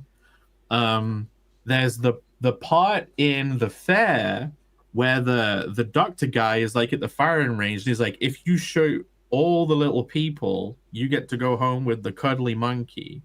And like that is intentionally written to reflect later on when he comes back to the town, shoots everyone, and then gets Nick, the cuddly monkey, as a friend. Like he gets to walk away with him as a friend. Like it's full of stuff like that. And they did a little bit of that in Shaun of the Dead, but like Hot Fuzz was like ground zero for callbacks and setups and payoffs. I'm trying to think about, is there anything that didn't pay off, but I don't think I remember clearly enough. But I didn't, in the moment, I wasn't, freaking out like, no dynamite. I don't know, I thought it was there's another, it's all like lip service setups and payoffs. Like there's a point where the guy says, if you want to be a big guy in a small town, fuck off up the model village. And then at the very end, there's a fight in the model village. Yeah, that's true. setups and payoffs are so easy to do. Like, you could be really high level with it, but if you just want to at least make the readers feel like you didn't waste their time, it's really easy. Just even a little reference is good enough a lot of the time, honestly. It's like, it just feels really cool when a story has a character come back, even if they're just in the background. So that's something that I plan to do. A lot of the characters I just made up on the fly for, chapter 2 of Fiendish. I'm like, oh, I'll find a way for them to come up again in the future, because that feels cool. Yeah, And that's one of those just, like light bulb things. It is fun when the Yeah. audience is like, "Oh, I forgot about them." Yeah. That's another thing. If the audience is ever pointing at the screen, that's always good. That's like Yes! the meme True. from Once Upon a Time in Hollywood or whatever. But yeah, True. But yeah, Marma says the sea mine was deactivated. Exactly. So like, there's the bit where they have the sea mine in the field, and they confiscate all the guns and put them in the evidence locker. Those are all the guns that he then uses in the end showdown. And right at the very end, there's the like Chekhov sea mine. You think everything is fine, but I love and it's concluded, but the sea mine hasn't been paid off. But then Yes. right at the end, it's like the villain comes back for the last it's the community Overwatch guy. He ends up getting pushed into the evidence locker. The sea mine activates, and the whole police station blows up. But like, That was they're great. using every part of the buffalo in that film, and I guess it is just what you're in the mood for. But if you guys haven't watched Hot Fuzz again for a while, and you want to just get like an IV drip intravenous, hook it up to my veins of setups and payoffs, watch Hot Fuzz. You'll almost be annoyed by how many there are, but And a lot of Britishness. yeah. a lot of British. Yeah, They really sold even me have on a it, Irene. They even have Shaun of the Dead callbacks, because he's like with the garden fences bit, and they're like, "Oh, have you never jumped over 50 garden fences in a row?" And then instead of like falling through the fence, or it falls, like they end up. He perfectly jumps through 50 fences because he's super competent compared to the previous character. Anyway, Amazing. now Phil is back. Hot Fudge. Does it sound like I'm saying Hot Fudge? Yes. Hot It Fuzz? does. Oh, well, great. My stupid Frankenstein's monster accent. I still get asked if I'm American all the time. It's so annoying. You know what Fun. is like the alternative to the everything's a setup and payoff story is there's like I can think of a couple examples, but one it's kind of limited, but it's my favorite movie. It's Dawn of the Dead from 1978. But Dawn of the Dead, I'm sure if I watched it, I might find a few, but that one is like it's a what would you do kind of plot. Like it's a zombie apocalypse. Well, there's a helicopter on the roof and we have a helicopter pilot, so let's go. And they're like, well, we need fuel and there's a mall and we need food, so let's park on the roof of the mall. And they're like, well, you know what? Why don't we stay? Because what the hell else are we gonna do? We can maybe reinforce this mall. And that like there's no setups and payoffs. They're literally just like freestyling, and you're Instinct freestyling improv. with them, which is like it's like improv, so it's really fun. And then you would imagine like okay, that's like halfway through the movie they get the mall completely reinforced, or even like a little bit past halfway, and they can potentially live happily ever after. And you're like, okay, what's gonna happen? There's no setup and payoff for that either. A lot of the feeling is like, oh, it makes sense. Like it makes perfect sense, and it doesn't feel convenient. I would Kind say of just too. unfolding. Yeah, it's just constant. But what it is a marauding biker gang gets wise to them and what they've done with the mall, and they try to take it and use it for themselves or whatever. But Yeah, like when I watched that film and they end up in the mall, the first time I watched it, I'm like, it felt like, this is a different film now. They're just in a mall now. But the first chunk of the film isn't anything to do with that. And then it Right. completely changes, and they're just living in there and modifying it and stuff. yeah, Um, it's like Minecraft the movie. Yeah. Now, but you could say that there would have been some setup and payoff in a film like that if, like, at the beginning it was introduced that one of the main characters was actually working in a different mall and had experience. And then later when they're in the mall, he knows things about malls that help them out later. And of You know, those two like- options, I like the option without the setups better. Yeah. Because it feels more real Mhm. or whatever. But yeah. But people will say the other one is like better structure, Yeah.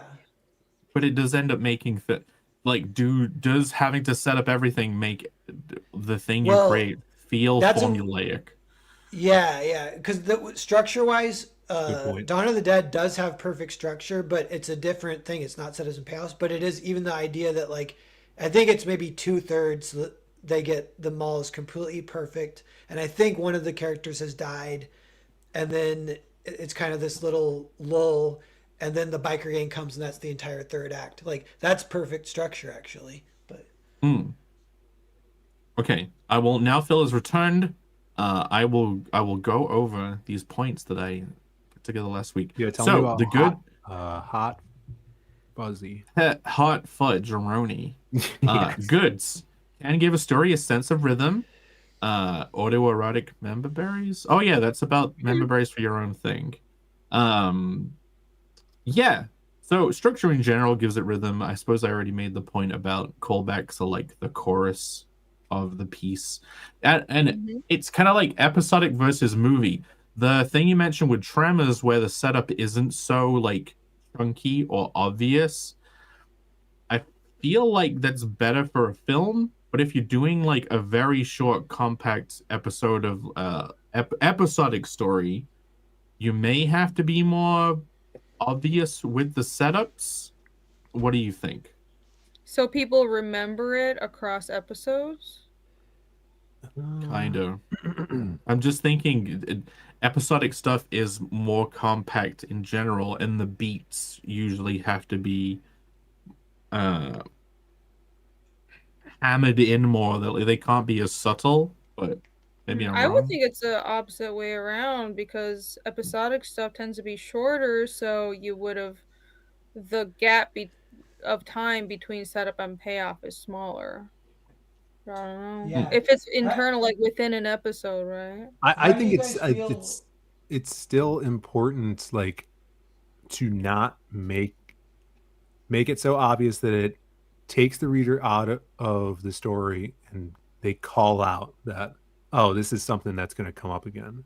Yeah, and that's a hard Yeah. thing to do. Like, it's hard to slide the setup in there because I do it during just watching movies, and I'll be like, why did that just happen? You know, so it's hard to put it in there and make it seem natural for the story. I think Pear's example in Tremors is good, even though I don't know the scene, but what he told me, it sounds like they did it in a good way where they made it a character moment of dialogue between two characters, moved on from it. So it wasn't obvious and be like, that's going to come into play again, you know, because I watch movies and I'm like, oh, they showed this thing. There was no reason for them to do that. It has to come back later. Yeah. Yeah, especially if you're learning about writing, then it's almost you can't help it but point out this is gonna come back. Oh, this is a plot point. Wait, that was a signal. Yeah. It's So Phil, annoying. you're kind of talking about a Prius Ex Machina where the setup seems like it comes out of nowhere rather than the payoff. Yeah.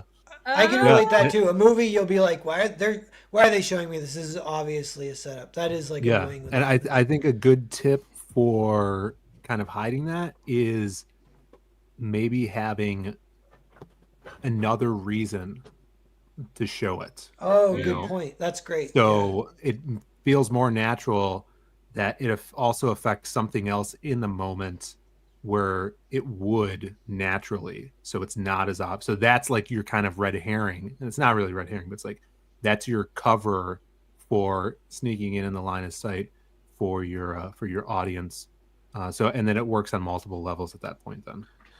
Well, there's a thing I've observed with setups and payoffs where you have to play keepy uppy to keep the idea in the mind for the final payoff, right? Oh, but don't forget that thing. Yeah, maybe. Yeah, you mention it, and then like halfway through, you mention it again, but it's more like a callback to it. Then it's like a mini payoff. It's like the pre-payoff, and then it's like each stage of a joke, beginning, middle, and end. And then the actual payoff is like the third time you mention it.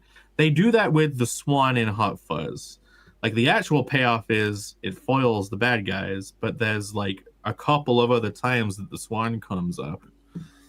Yeah, but other things they Like- only mention once and it works, so it's kind of just instinctive. You have to know what audiences will remember. Yeah, the next point on the slide can allow for Deus Ex Machinas without the sting. This is what I was saying before. You can basically do whatever you want to magically solve the ending as long as you kind of set it up a little bit. Like, and I have an example that I want to see if you guys think this is just too tenuous of a setup and payoff, and it still feels Deus Ex Machina. Do you remember the episode of Futurama where they get covered in the de-aging oil and they turn into younger versions of themselves, and then they find, instead of the fountain of youth, the fountain of aging, and they go to the dying star with the fountain of aging on it? Do you I guys love remember that episode? episode because it was cute. What Just show like is that? Futurambo. Oh, yeah. Futurambambi. Phil, Yes. no? And then he's in the whirlpool and he keeps getting too old, but he's perfect. Yes! Uh-huh. What about, do you know the feeling when a payoff happens and you didn't see it coming? That's kind of a good feeling. You're like, you got me, movie. Sure. That's awesome. Yeah. Yeah. Trying to What think about of an that example. episode, Jake? Well, that episode, at the beginning, the opening shot of the film is an experiment going. No, it's like just a blank shot of Planet Express, and nothing is really happening for like 2 seconds, which is rare on a show like that because they've got so little time. Then, a winged creature flies out the window, and Farnworth shouts "Pazuzu!" to his creature who escapes, right? And that happens at the beginning and doesn't get touched upon again. And then they originally go searching for Pazuzu, and that's when they start pointing out that Farnsworth's old because he decides to drive and he drives super slow. Anyway, then it unfolds right at the end when they're in the Fountain of Youth, Fountain of Aging, and they're all getting swirled into the middle of it, and they're all gonna die. From nowhere comes Pazuzu, the flying creature, and dives in and grabs them all and picks them out. And he says, "Pazuzu, you came back." It was so random that I forgot about that. I remember watching that and I was like, this feels like you started one episode and then just got sidetracked into this aging thing. Yeah. and And I then- guess he but came then back at the end. But then right at the end, it like transitions, and it's actually Pazuzu telling the whole story to his son, and he says, "That is how I earned my freedom." So you're saying that you could do a setup to allow for a Deus Ex Machina later? Yeah, yeah, in a 'cause way, that's what that they is, huh? totally that would totally have been a Deus Ex Machina if they hadn't set it up at the beginning. It's comedy, so they get to do the stupid version, right? Yeah. So it's not necessarily a good example, but it's still just an extreme example to potentially prove or disprove the point. Yeah. Do you remember the Star Trek? I think I mentioned this on a creative block like a long time ago, but the original Star Trek, they're getting toyed with by a literal god, and he won't let them leave, and they're getting totally messed with by him, and you're the whole time you're like, how are they even going to get out of this? They can't. He's like literally a god. They're so screwed. And at the end, the god comes and two parent gods come in and they go, "Junior, stop playing with the nice spaceship and let's go to bed." He's like, "Okay, Mom," and then he goes to sleep, and then they fly away. And there's Sounds no like setup for that. But Is it's that still an is actual? like, Is that an actual Star Trek episode? yeah. Okay, Noel, there is one episode of Futurama where they have the original cast of Star Trek as the guest stars, Yeah. and they end up on a planet with a giant gas that's a nerd, and they get trapped there, and they can't do anything because he has godlike powers. And the ending is his That. mom turns up Yep. and says, "You need to get out of the basement and come to." That's the one they do. That's the Yeah. one they parody. Oh, sweet. That's cool. Exactly it. Well, the another thing is I recently watched The Prestige, and Oh my gosh. God. I mean, that is set up and pay off, right? And like that whole thing is Yeah. like set up in front of you the whole time. And That's a good movie. someone in the chat was saying a perfect setup is pure sleight of hand. John Snowden said that. Good setups aren't noticeable. Great setups are sleight of hand. Yeah. So Yeah, The Prestige. That was That's what good. Pear said about you don't notice the setup. Well, right. you know it's all about magic tricks. So you are being you're being set up for a sleight of hand payoff. Like it's almost like that would be a hard thing to write because like you've got to fucking get it right because the film itself has to feel like the perfect magic trick. Mm-hmm. And they present. He tells you. I mean, how many times in that movie does Michael Caine tell you the end of it? Like he tells you how he does the trick multiple times. He's like, it has to be this. And then everyone else is like, no, it can't be this, you know? Oh. And they say the answer. It's mentioned at least one time I remember. But it's delivered in such a offhand way, and it was delivered along with a bunch of other answers. Like, what could he be doing? Could it be this? Could it be this? I don't want to say because I don't know if people have seen the movie. Yeah. It's really good, but the answer is mentioned, but it was buried in kind of a character's frustrated rant that the first time watching it just flies by, but at the end it's like, oh my god, they told me what it was all along. Yeah. Put it. Do they do the thing in The Prestige where because Pat was just talking about the red herring setups, right? You can set things up and then they don't pay off, and they were the red herrings, like, or do they provide you with a bunch of elements that you don't know how are going to be combined? And they all eventually do get combined. Like, does anything just not get used and it was for no reason? It was just a red herring? I don't think there were red herrings. I think it was there was a character who was basically doing the impossible. And it was a question, how is he doing it all along? And there were a bunch of theories, but... I guess the Tesla thing would be a red herring. And it turns out to be not the Tesla thing.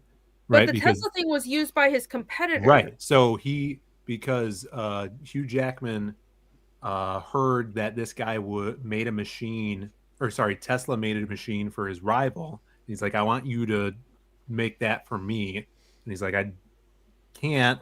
But then he makes this new thing. He's like, that was a red herring at first because in his notes, it said that Christian Bale's character was working with Tesla, and he wasn't able to do it at first, but then he does it for Hugh Jackman because Christian Bale wasn't using Tesla's technology. Yeah. So that was a red herring for both both the character in the story and also for the reader.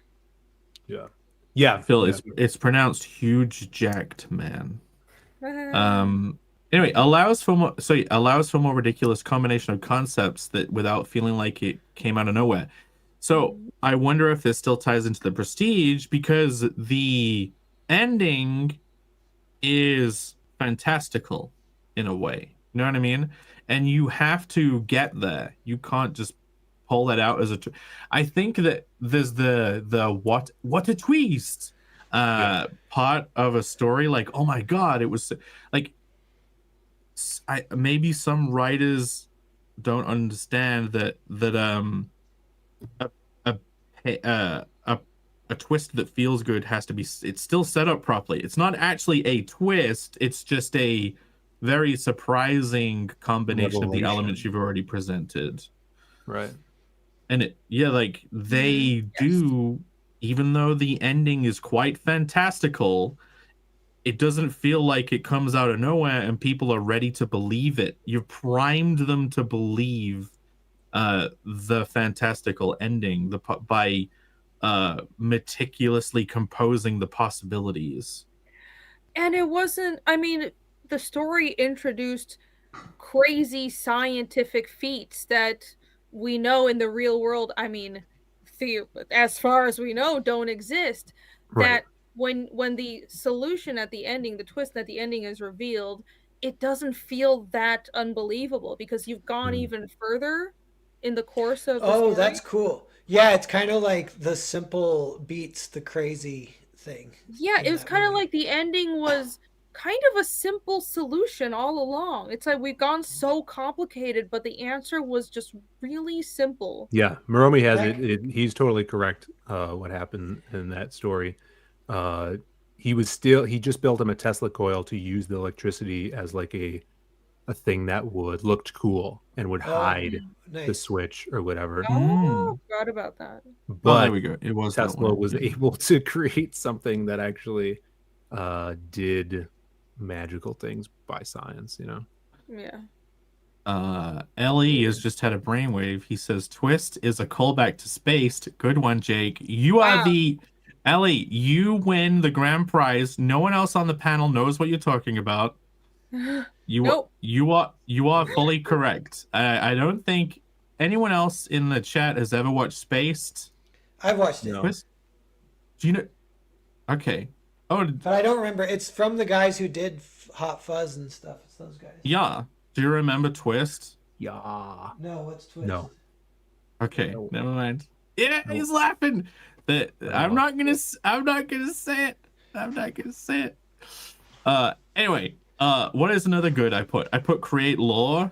Okay, and this is more related to like not a film, like different bits of media or performances or something. Like the comedian one you mentioned, Phil, was Shane Gillis, where people are like, they're on the edge of their fucking seat. They know the punchline and they just Yeah. want to hear it and they're gonna love it.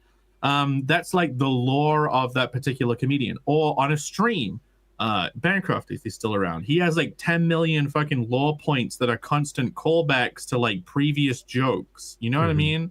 And again, Archer, callbacks to old jokes. Shell Bean. The Shell Bean. I'm looking forward to the glassesless, the contact lens Shell Bean that will be at C2E2. It needs to be a Shell Bean comic. See, this is what I mean. You're Oh, building God. channel lore. Like the Big Bean. You gotta anyway, that's the Lore. it can be beneficial to like communities. Everyone has in jokes.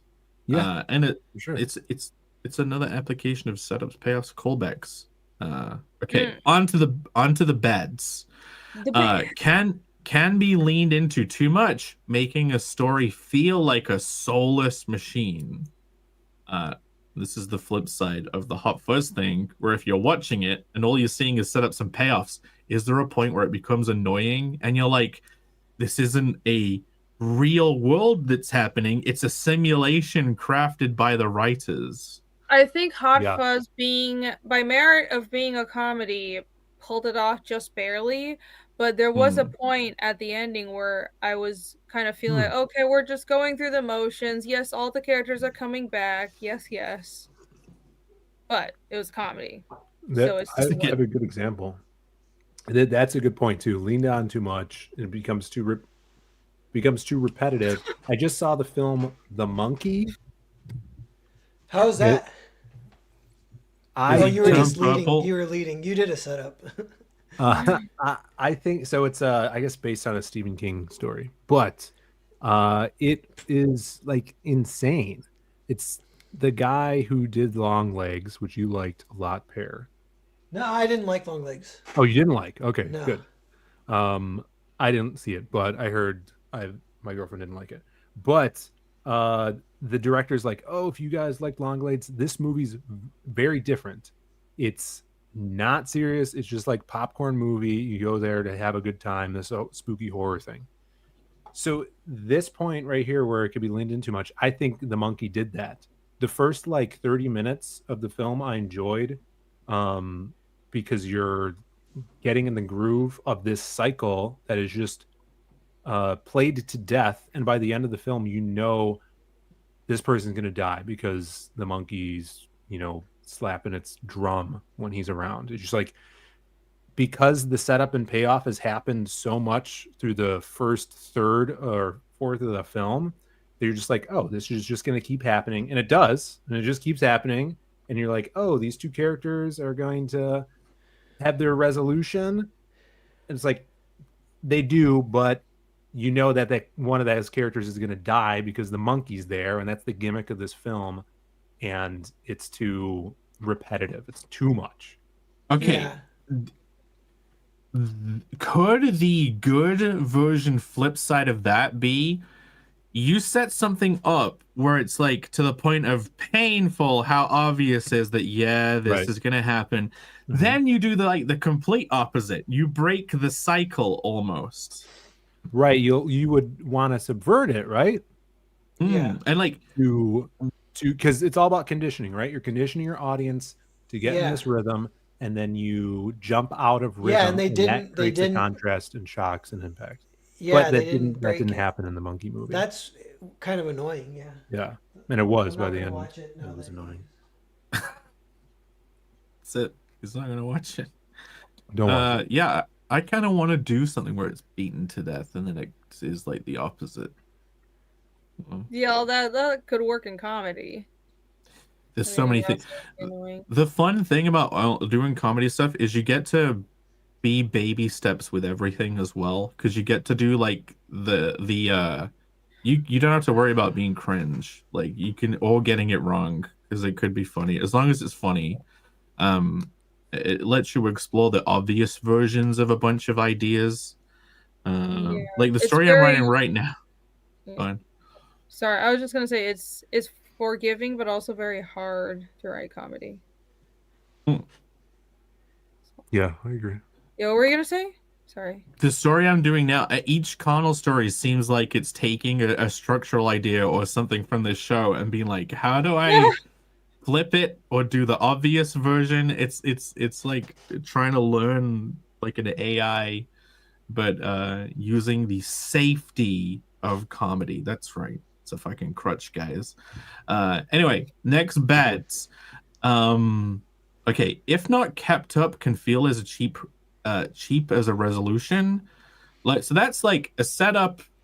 I'm trying to invoke that if you think you've set something up, but then you leave it too long, like the Pazuzu thing, it can just feel super cheap. It can still feel like a Deus Ex Machina, even though you've set it up. If you don't do the keepy uppy in the middle. Yeah. What do you- So, that's true. I don't really like how the Pazuzu thing was set up. It's good that it was there, but Dango Solo was saying that it would have been better if it was from a previous episode. Yeah, that would have been good if the Pazuzu origin, like, as far as I recall, Pazuzu was not in any episode before. It was just introduced at the beginning. Yeah. And to me, I distinctly remember it felt like two different episodes, but it was That's one. why it's funny though. No. Yeah, no, but okay, but Ah. that is the point of the gag, and it's like you either like the gag or don't. Like, so I appreciate the gag from a rational point of view, but didn't find it funny. You know what I Right. mean? Yeah. Yeah, but also I'm fine with it being introduced within the episode, but I think what they should have done is cut between, instead of splitting it so cleanly between this is Pazuzu and then a huge chunk of aging stuff and then Pazuzu comes back, have it cut between Pazuzu aging, and then have you forget about Pazuzu for a while and he saves the day at the very end. It would have felt more natural. But Like maybe you cut I in still think comic- Pazuzu looking longingly at a photo of Professor Farnsworth, like Yes. somewhere Ah. else across, and then it goes back. So There you go. here's a potential way of fixing the Pazuzu thing. So Pazuzu, I think, let's pull him up. He's like a dragon thing, and I suppose dragons can exist for a long time, and they don't change their visuals. And this is Pazuzu, like, goes into the fountain of aging, but he's fine and doesn't change because, like, he's a really long-lived creature, I suppose. There you You know go. what I mean? Mm-hmm. But like, they could have showed him as, at the beginning, he could have been a young version, like right there, and then as they dove into the fountain of aging to pick him up, he could have aged into a much older version. And the joke could have been that when he talks to the professor, he's like, the long life I have lived by your hand, master. Or so, like they could have made a joke about him rapidly aging, but That would have been pretty good too. I agree. Yes, but that's the beginning when he breaks away. It's a very Pazuzu-esque element in the Connell story I'm writing. Oh boy! Related to Oh aging. wow! Oh my I god! wonder where Guys, that came from. By the way, Pazuzu is Next a year, guys. Mesopotamian demon. P.S. Mythology tidbit. He's a Moving on. demon. Yeah, I think it's a Mesopotamian evil god demon thing. So Aww. That is Is that an AI? hilarious. The artist is like, don't. I don't drew think that. Don't that's say AI. it's AI. Like, I don't think so. It's Just too say charming that- and derpy to be AI. It's I kinda like cute. the rendition of Farnsworth and the happy. Good old guys. Aw. Next year, remember this episode. I think I've inadvertently channeled Pazuzu. Oh That's boy, not good. that's Wow. not good. No, because it's a demon god. That was bad joke. Oh, okay. No, the character from the show, not the actual demon god. Yeah. Yes. Oh dear. I'm gonna stop saying his name now. Yeah. Thanks for pulling it up, Phil. yeah, no problem. Okay. Very cute. Other beds. Could limit creativity or surprise via the shackles of space. Yeah. If you like Hot Fuzz, how everything is pretty much setups and payoffs. A novel, you're like, the film felt too long. It's as if they wanted to do so much with their second half of the film being like an action movie in of itself. It's like they wanted to just do an action movie, and that's the second half. But in order for all the things in the action movie to not feel like random stuff pulled out of their ass, they have like the first half, which is like a completely different film, which is all the setups. Yeah. But I guess what I'm saying is like if in a story you feel like everything has to be a setup and payoff, like I'm using every bit of the buffalo. I can't waste space here. Everything has to be a setup. You can miss out on the creativity of the Shaggy Dog story style. Yeah. Maybe mixing both is best. Even I don't know. I think I've heard somewhere that I would assume that setups and payoffs are plot, right? And what I had learned, roughly speaking, was there's every scene should address, it's like either at least one or two out of three things: plot, character, or world building. So if it's just plot all the time, then it's not interesting either, because you're not addressing true. everything else. Yeah. Victor says, you weren't gonna say hi to me. We did. I pulled you when you said hello. We waved. We just did the wave thing. It's funny whenever like from when I did my game streams, you'd have people come in who were like completely outside of the sphere, and they would say hi, and then they would leave because we didn't pull it up and say hi straight away. Aww. I'm like, I wanted to say hi when we say again. Yeah, I see some streamers. I'm like, how do they do it? They play the game and talk to chat at the same time. I'm like, that is like respect for that. I mean, it's just as a chat member, you have to. There's a lot of people not getting read out. You know what I mean, on those big streams. Yeah. Oh, yeah, for sure. It's always a win when you make a joke in the chat and it actually makes them laugh. Yeah, like I try not to read Chimera's chats. You know. Yeah, they're the best avoided, especially when he pays money to say them and then just. Yeah. Okay. Victor says I called Irene Irete. Okay. I mean, I've heard worse. It's all right, Victor. I forgive you. Yeah, that's old school. I used to say "reet" all the time. When I was in high school. Yeah, it means right, right? Well, yeah, it means right. So Never heard in that. Jordyland, alright means all right, which is like in agreement, or it's just kind of like all right. It's just, but yeah, okay. irate. I'm gonna hear it now. Angry. Anyway, Okay. hello, Yeah, Victor. The last point in the bads is prevents newness, and I don't really know what I meant here. Maybe Okay. structural newness. I think Events? I would guess that it prevents newness because everything you introduce has to matter. So you are afraid to introduce new things because then you have to make it pay off. Oh, you feel like you can't introduce any new elements later on without it having to be set up. I feel like the shackles Yeah. set up. Which Well, is yeah, not- you can get stuck in a cycle like that. What I'm saying in with the monkey, like they were just in this cycle, Yeah. and it's all stagnant and the same, right?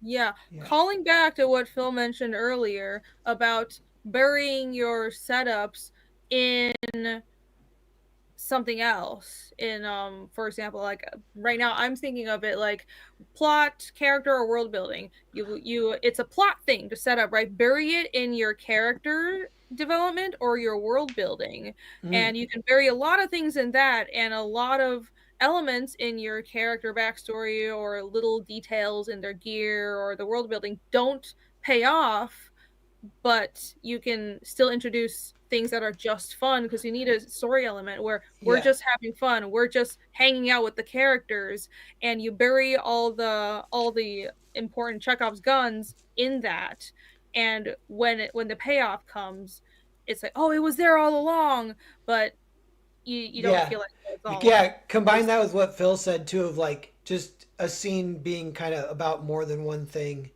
and then yeah, that would be pretty safe. Then speaking of the gear, that made me think of Q with James Bond, and even that is kind of funny because that's kind of one where you're like, all right, everything that Q gives him, he's going to use at some point in the movie, and that is like kind of like so fun. I mean, in that case, Yeah, those are all 'Cause- set up. Those are all the weapons. That's yeah. where yeah, and check that's I out don't what's know. exciting.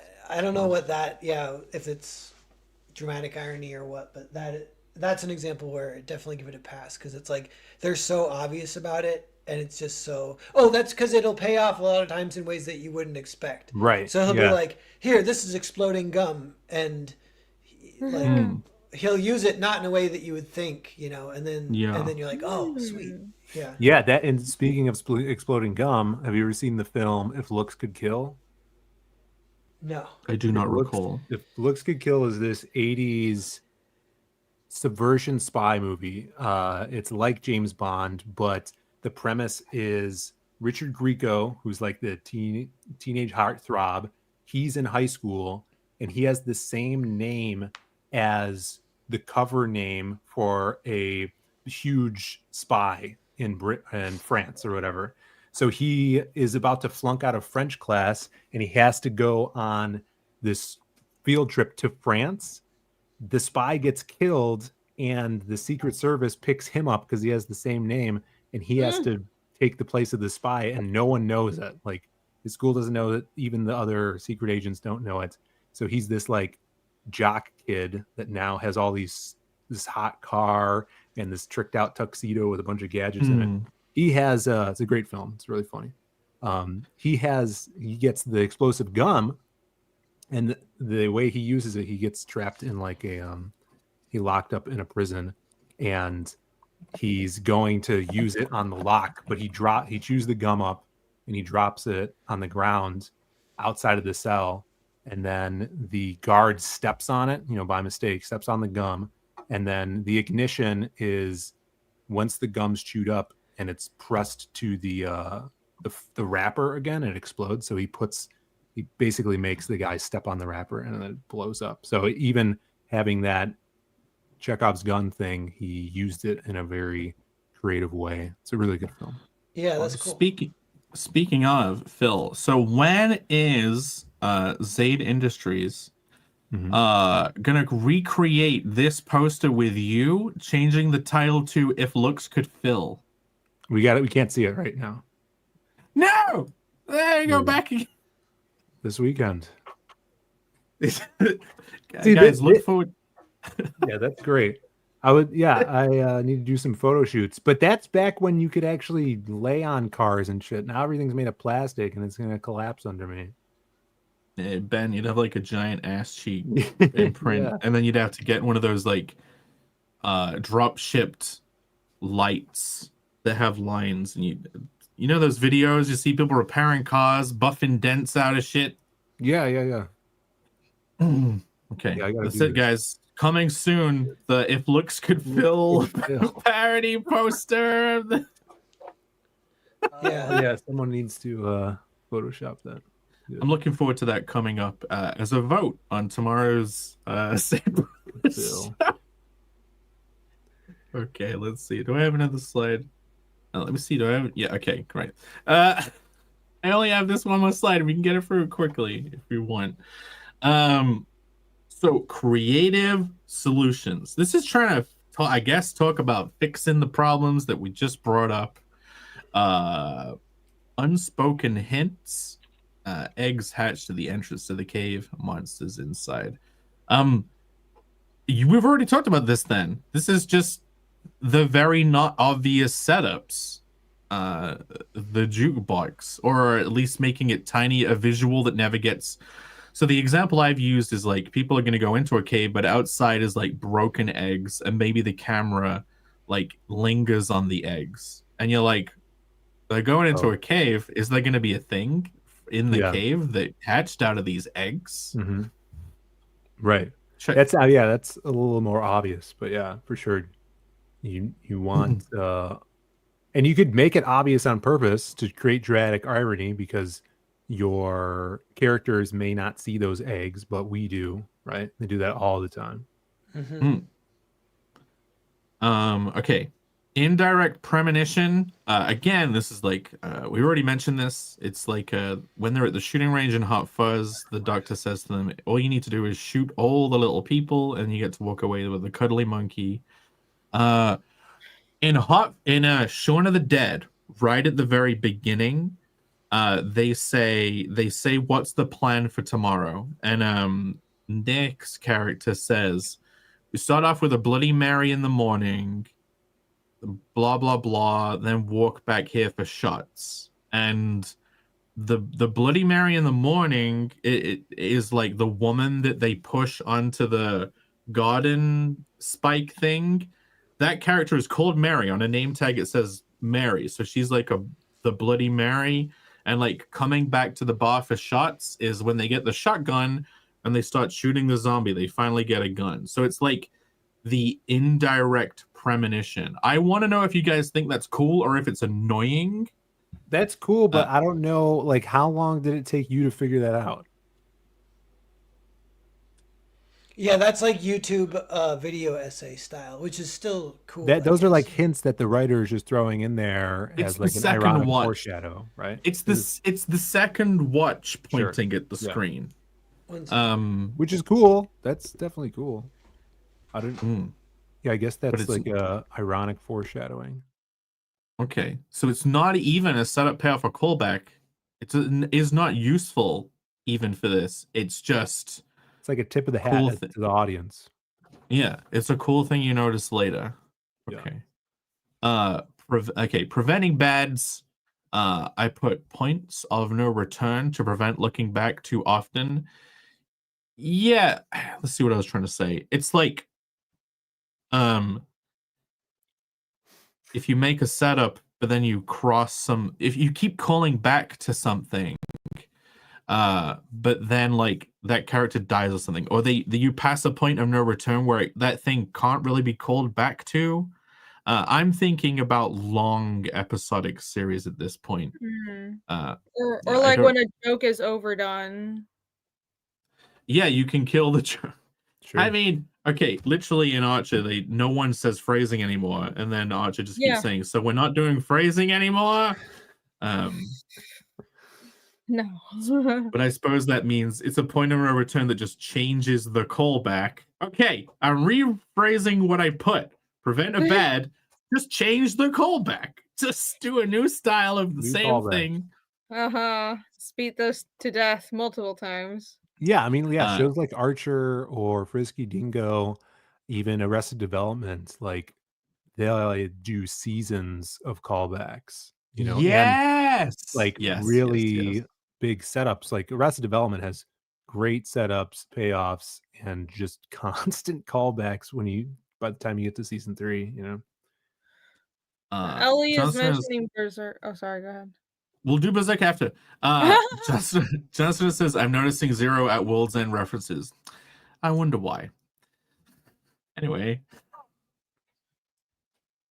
What's that? I was just gonna mention Exactly, Ellie Phil. is shouting. What's that? Yeah, I don't know. Don't ask me. It's the third film. It goes Shaun of the Dead, Hot Fuzz, and then World's End. Okay. I haven't seen that. It is I think the world is divided on whether the World's End is good or if it's a complete waste of time. Well, obviously the latter. I've only mentioned Berserk once, Ellie, but now that you brought it up, I'm gonna have to think of examples. Of callbacks, set up some payoffs in Berserk. Yeah, his mask. You see the mask, and then you see it again later. There you go, poof. Right? His mask design. You see, which mask design? Okay, Femto, the twink guy. You see. No, wait a minute. At the end of the first arc, before it goes back to the Golden Arc, you see him in God Hand mode, and he's wearing that mask, right? And then when he shows up later, you see the same helmet design, and you're like, "That's the guy!" And then instantly, because you'd been set up saying that like someone gives something that's valuable to them in exchange for something they want. Just before the Golden Age, the Golden Arc, I knew that the eclipse was going to happen, and I was annoyed when the eclipse happened because I'm like, oh, well, this is exactly what I thought was going to happen. Yeah, and then I didn't think all these people were going to die. Yes, the whole time I was like, he's just going to sacrifice them all. Yeah, it was pretty obvious. Well, and also, were you done? How do you move on? Are you done? Are you done? Are you done trashing? Oh gosh, the Moonchild. For people who know their Berserk lore, I'm not current on the newest chapters, but I'm waiting for the newest volumes. I want to read it properly. Anyways, the Moonchild is a better setup. You know, when you've done setups really well, this is why I love series like Berserk and A Song of Ice and Fire, even though both will never end, because there's the setups have been sprinkled in so well, and that readers are theorizing what the ending will be. And there's like threads, and there's a whole Game of Thrones theorizing fandom. Yeah, there's a whole section of fandom where it's like people digging in the text and parsing things in the weeds, and there's some awesome theories, especially for Song of Ice and Fire, and it's really cool, and I think a lot of them are true. It's not just people being crazy conspiracy theorists, because there's so much setup and so much that's in between the lines, and it's all buried behind character development and other elements, right? But the Moonchild in Berserk is a great example of that. That child has to come into play at the end, especially because that's almost certainly Griffith's alter ego. He's using that body to come back into the world. Oh, he's back? Yes. Griffith's back. He's back. Catch up on the story, bro. He's back in Pog form. I'm reading Trigun. Maybe you heard of it. Oh yeah. Can't believe Phil didn't laugh at my Pog form reference. Okay. Say it again. He's back in Pog form. So part of what you guys are talking about is like, if you predict it, then when you find out you're either right, usually I guess, is if you're satisfied or dissatisfied by that, versus. I think well, a good payoff is something that would be satisfactory even for fans who didn't guess it. We're like, I didn't think it was going to go this way, but I'm still happy about it because it was intelligent, this respected my intelligence, everything made sense, and I was entertained.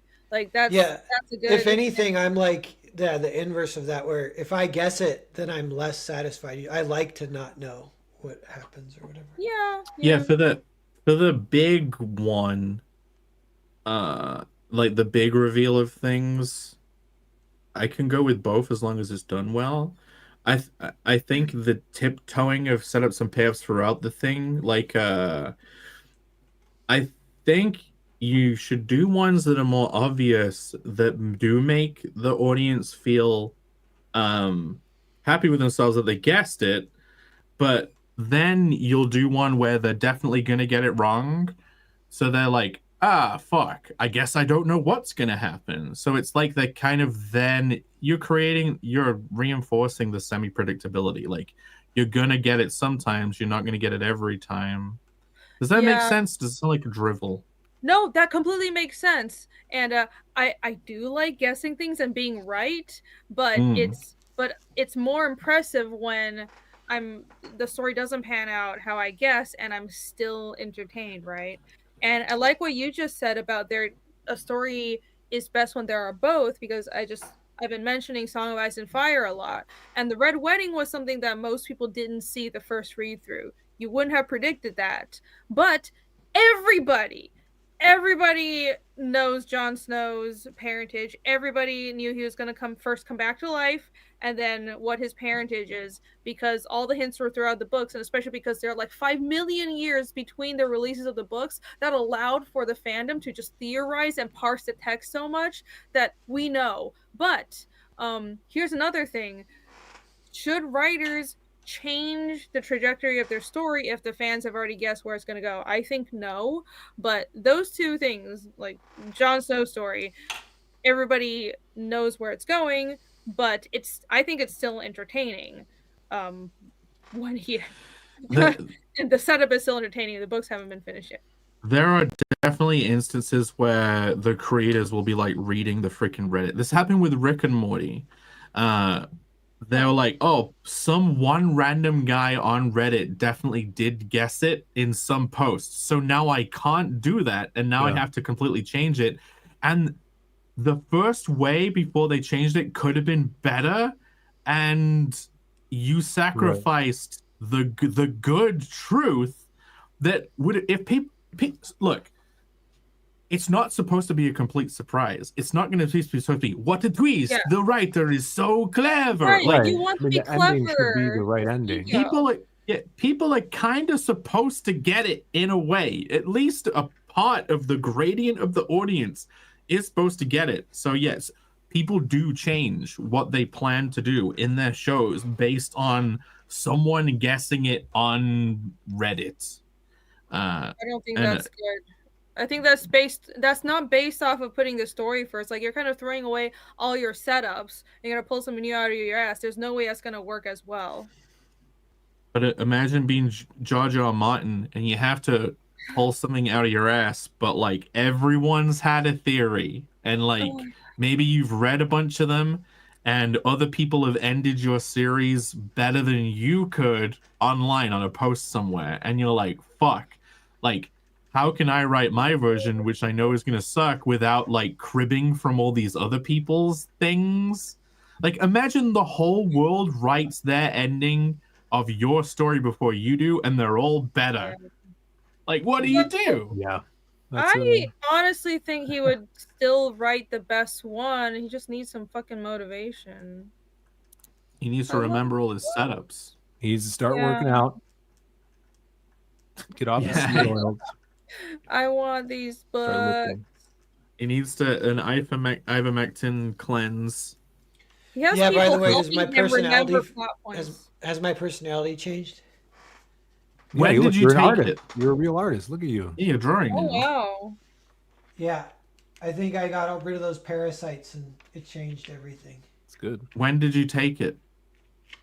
I don't know, like a week ago. I've been popping pills for like a week. Okay. How often? When did you finish the course? I'm right in the middle of it now. It's kind of just however you feel, you know what I'm saying? Okay. Well, you know what? If we jump into the second half, we can talk about Pez ivermectin journey. But yeah, I guess to prevent the bads, all I was doing here is like forcing yourself to not call back, which is ultimately not that useful. But yeah, so the twist, as we call back to Dale A's. There will be a twist. Jake loves presentational twists. And as Dale A predicted the ending and made it better than I now can by saying there'll be... I will call back to the most intrinsic setup and payoff of all, the meme. Da, da, da. Meme is Yay! Well, this meme Payoff. looks epic. well, this is a collage of meme. These are This the is- memes that have already been made. Yeah, Oh. this is Not a anything new, pair. this is a callback to the setup and payoff that's intrinsic to this show, where we give Alex a bunch of setups and he gets to make the payoff at the end of the stream. We literally have like a big conceptual setup payoff built into the show. It's true. Yeah, I wanted to pull up some of the collage some of the classic memes. Do you guys remember? Do you remember the past? Do you remember the Russian dog mafia with the Dougler and the? Oh, remember? Oh, good old times. Look at all these memes. Yeah, look at that How our character. show has grown. The character machine. I don't Wait a minute. remember the Trojan Rabbit. 1, 2, 3, 4, 5, I declare a thumb war. 6.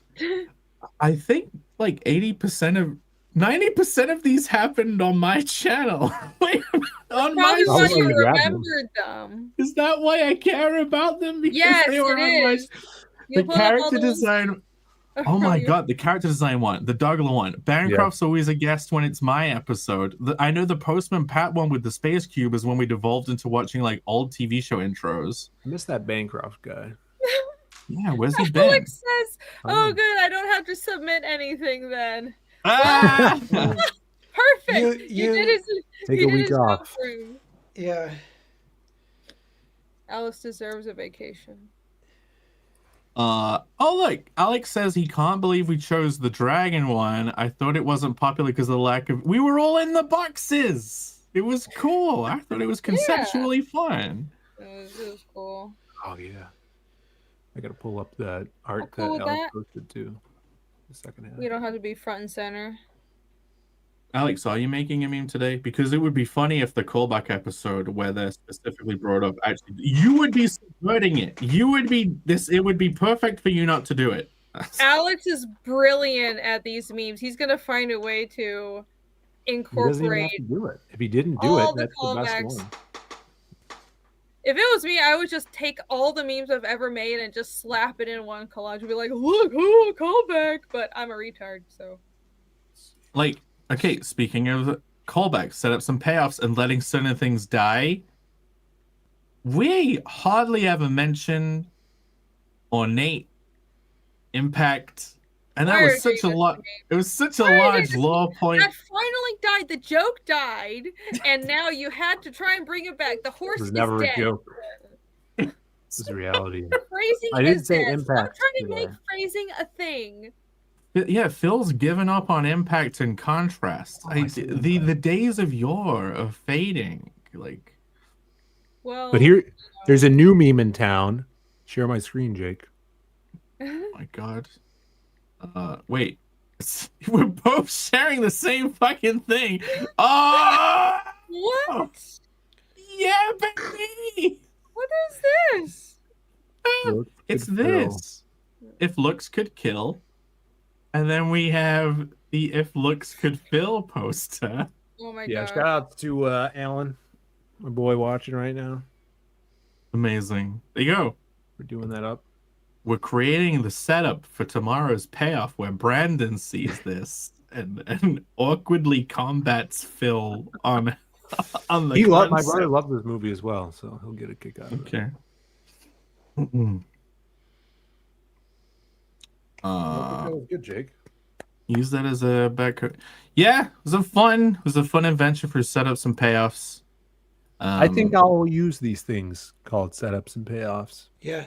The one, one that got said that I am thinking about too is like, if the payoff is different than the setup a little bit, like, you know what I mean? Like, it's different than what the setup you would think. The audience is like, all right, Yeah. that's like Chekhov's gun. Like that gun's getting used. But then if it gets used in like a weird way, and you're Mhm. like, oh, Hmm. Yeah, that's It like did the get James used, Bond but- gadget thing, you know? yeah. I think that I want to write that down and remember. Yeah, it. like showing something being used a specific way, but the payoff is different. Like it has to be used because of circumstance. It can't be used regularly. That's always fun. Yeah, like, Yeah. okay, take the dynamite thing. Maybe some dynamite gets accidentally transported to some kind of like gay orgy, and then it's never What? mentioned again. Then later on, one of the characters from that orgy ends up with like the main crew. Maybe they get left in a building that's like on fire, and they're like, "Oh no, we need to go back for a name I'm not going to say because someone might have that name in the audience. That means I'm calling them gay. They're gonna get burned in the fire." Right, and the gay guy that was from the orgy earlier that the dynamite accidentally got transported to, yeah. Then the building on fire blows up in a glorious explosion. Because the gay guy had dynamite up his butt. Exactly. Wonderful. Yeah, that's what that Wonderful. movie should have been. Yeah. That's the rewrite for Bone Tomahawk. Yeah, the guy should have Well, stored yeah, the dynamite I was up his fucking ass, and then they should have thrown him on Yeah, a fire. And he's like, exactly "Ha ha, that. cocksuckers! What? Little do I you did know, I agree. shoved dynamite on my ass." I mean, Sorry. probably not that because it's a serious movie, but having the dynamite pay off in an unexpected way would have been great. It would have been better than, "Ooh, you expect the big Hollywood explosion, right?" So I do now agree that would have been boring, and I guess good storytelling probably is having a setup but paying it off in an unexpected way. Subversion. The dynamite subversion thing is like if he killed one of the, or he killed the troglodytes with a stick of dynamite without blowing it up. Like he No, John in the Wick eye. killed- Yeah. Yeah. Before I thought of the gay orgy thing, I was thinking of like he just shoves it in his eye Yeah. socket. But then Right. I'm like, nah, man, I got a better idea. He sure did. Oh boy. All I'm saying is, don't let that earring anywhere near dynamite. All right. I won't. Well, Let's slip into the second half.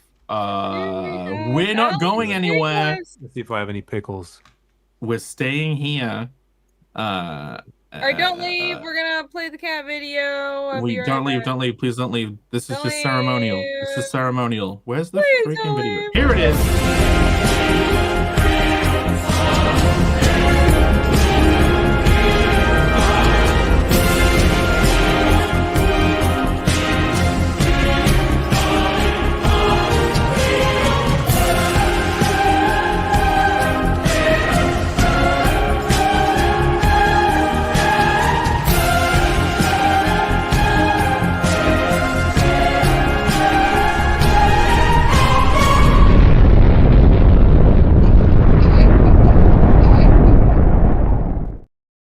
Woo! We did it. Another great show. We did it. Two weeks in a row on my channel, I've finally reached the heady heights of Phil's achievements. He's probably done that twice now or three times. Yeah, y'all are putting the rest of us, and by that it's just me and Pear, to shame. Hosting 2 weeks in a row. But yes, Putting the very chat good to shame. show. How often is the show hosted an episode? What? Doesn't matter. I'm very tired. The jokes are getting very loose. Go for 3. Oh my god, I would upstage fill in. I threaten to do a third. Sure, I'd yeah, have nothing. I'd love to not have to do a show next week. I am lazy. And Oh yeah, you're the next Yes. one. Good luck. Yay! I don't know what I'm gonna talk about, but I'll figure it out. See, some person at the beginning of the show was like, "You guys ran out of topics." No, we're still keeping it fresh. We're still thinking of stuff. We did a very broad topic of setups and payoffs, which never gets brought up. I don't Uh, honestly see how we can run out of things to talk about because there's You just can't. so much that goes into comics and storytelling. How do we Bill. not talk about setups and payoffs sooner? It's funny. Yeah, I don't know. It had to be done eventually. Mm-hmm. We're almost idiots for not doing it already, but I'm glad we didn't do it because now I done did it. You done did it. You done did good. Yeah, we What's like this? talking about making comics. Yeah. We kind of Yeah, do. this G Yeah, pen, we like guys. doing that. This G pen. I've come around. I love the G pen. Have you and Smolland it? You know the map pen, although is a thinner, makes a thinner line, and whatever the Maru pen, the one that people use it. Phil, what have you brought up here? This is Alex's post, I think, from his auction winnings. Is that what this is? A Tweedledee. Yes. Everyone who won my art in auctions now has it. The last one I was notified got there today. So I'm very happy. Alex got his. Thank you for posting the pictures. It's wonderful to see. Phil, go back to the video game one. Yeah. The previous one. So this is Connell playing a holographic video game system. Talk about like using the concepts early instead of being like, I'll eventually do this. It'll be so cool when I do. This will play into Connell 2, I think, the second of the mainline thing. You're gonna have this actually happen in the book. Yeah, I invented this whole thing just for this piece, and I think I may work his video game system element actually into the second mainline series book. But yeah, maybe I'll have to save it for an actual side book, a side quests to do a proper story with it, because it's totally a holodeck scenario, right? Like holodeck in Star Trek, the things come alive and they stay real, and then you have to deal with them. This is like a mini it creates like holographic things. He's playing like a Dark Souls game. The story involving this would have to have the little characters, like he'd turn on the game and they wouldn't be there, and he's like, where's my guy? And then he ends up seeing the guy out adventuring around. He's like running around. He's tiny. Yeah, he'd have to be running around. And then it's like, do holograms dream of electric sheep, where he's like, he doesn't want to die. He doesn't want to get shut off, because when he gets shut off, he loses his consciousness and starts back learning not unlearned. I am doing a story based around this video game system for the second side quests. Ooh, Connell Barbarian's awesome. side quests is the kind of series that I write and lay out, and it's drawn by another artist. Brilliant idea. You can get really deep with that, though. All artists should do this side quest idea. I support it. Well, I didn't know it was so common until I entered the scene. Yeah, you doing it, Bancroft doing it, other people doing it. A common thing in manga too, just having guidance. We used to just call them supplemental books back in the day. Well, that's lame. I know. It is. We call them 0.5s. Yeah, that's like using the word anthology. Like, oh, yeah, I know. I in a collection. Yeah, it also indicates, well, it's supplemental to the main story. It's not as important. It's too much of a technical word. I always thought they would be called, when I was young, I referred to them as like backup stories, because they would be, if you get like a comic book, you'd have the main story, and sometimes there would be a shorter story in the back of the book, and I would call them backup stories. I like that. So the Japanese term gaiden, that just means outer story. And I really like that term, but there's no equivalent shorthand in American comics. Dango Soul says that's what you're calling a spin-off. The spin-off stories, yes, for Connell are called side quests. I like that. I think that's very on brand. Cool, yeah. For Connell. Wait a minute. We're gonna stay on this thing, but like I just wanted to mention, some person says that's what drinking a Monster Energy is like. Guess what? I've quit drinking Monster. You did? I quit. Hey, that goes good with working out. You got to do both. What alternate universe is this? I have Creatine. gone back to the gym. It's been a week. As of today, it's a week. I switched to coffee. What I'm doing is I'm drinking a fresh coffee brewed in the old cafetiere, the French press. That's the coffee maker, not the sex move. You ever heard of the French press? Sounds like a wrestling move. No. No. He's making Anyway. that up. I don't want to know. Moving on. Urban I'm trying to Dictionary. work the cogs in my head to very quickly make up what the French press would be and to pretend it's a real thing. Let's say it involves dynamite. Oh my god. Ah, callback. Here we go. I got it right here. It's maybe you could read this, Jake. It's a real move. Oh my god! Of I course made it up. is. A raunchy sexual position where the woman is nearly upside down with all her body weight on her upper back and neck. Oh, the pile driver. Legs straight up in the air. The male takes his position above her, pushing his dingus straight down into the woman's anus and uses his legs to. Wait a minute. Is the guy upside down? No, straight. Oh, I get it. Oh my god. Thus This is way creating too an. much effort. Okay. It's like Oh the my pushing the God. plunger. It is explains really- here. It's like a fresh press maker. And it even contains. It's just the anal version of the pile driver. There we go. That's all you had Yeah. to say, guys. But then the coffee drains back up into the lady, into her body. Yeah, you can never have like a misfire or a bad ending because she's upside down. It stays in. I didn't know there was an actual. I didn't know there was actually a freaking. Oh, that's More of a terrible. cold brew kind of guy. I'm not happy. I can't design characters for this manga that Brendan wrote, you know? Why? Why not? Oh, it's like hard. Can I show you like one? I think I can maybe hold it up to the screen. Is there a hole in that piece of paper? Can you guys see this guy?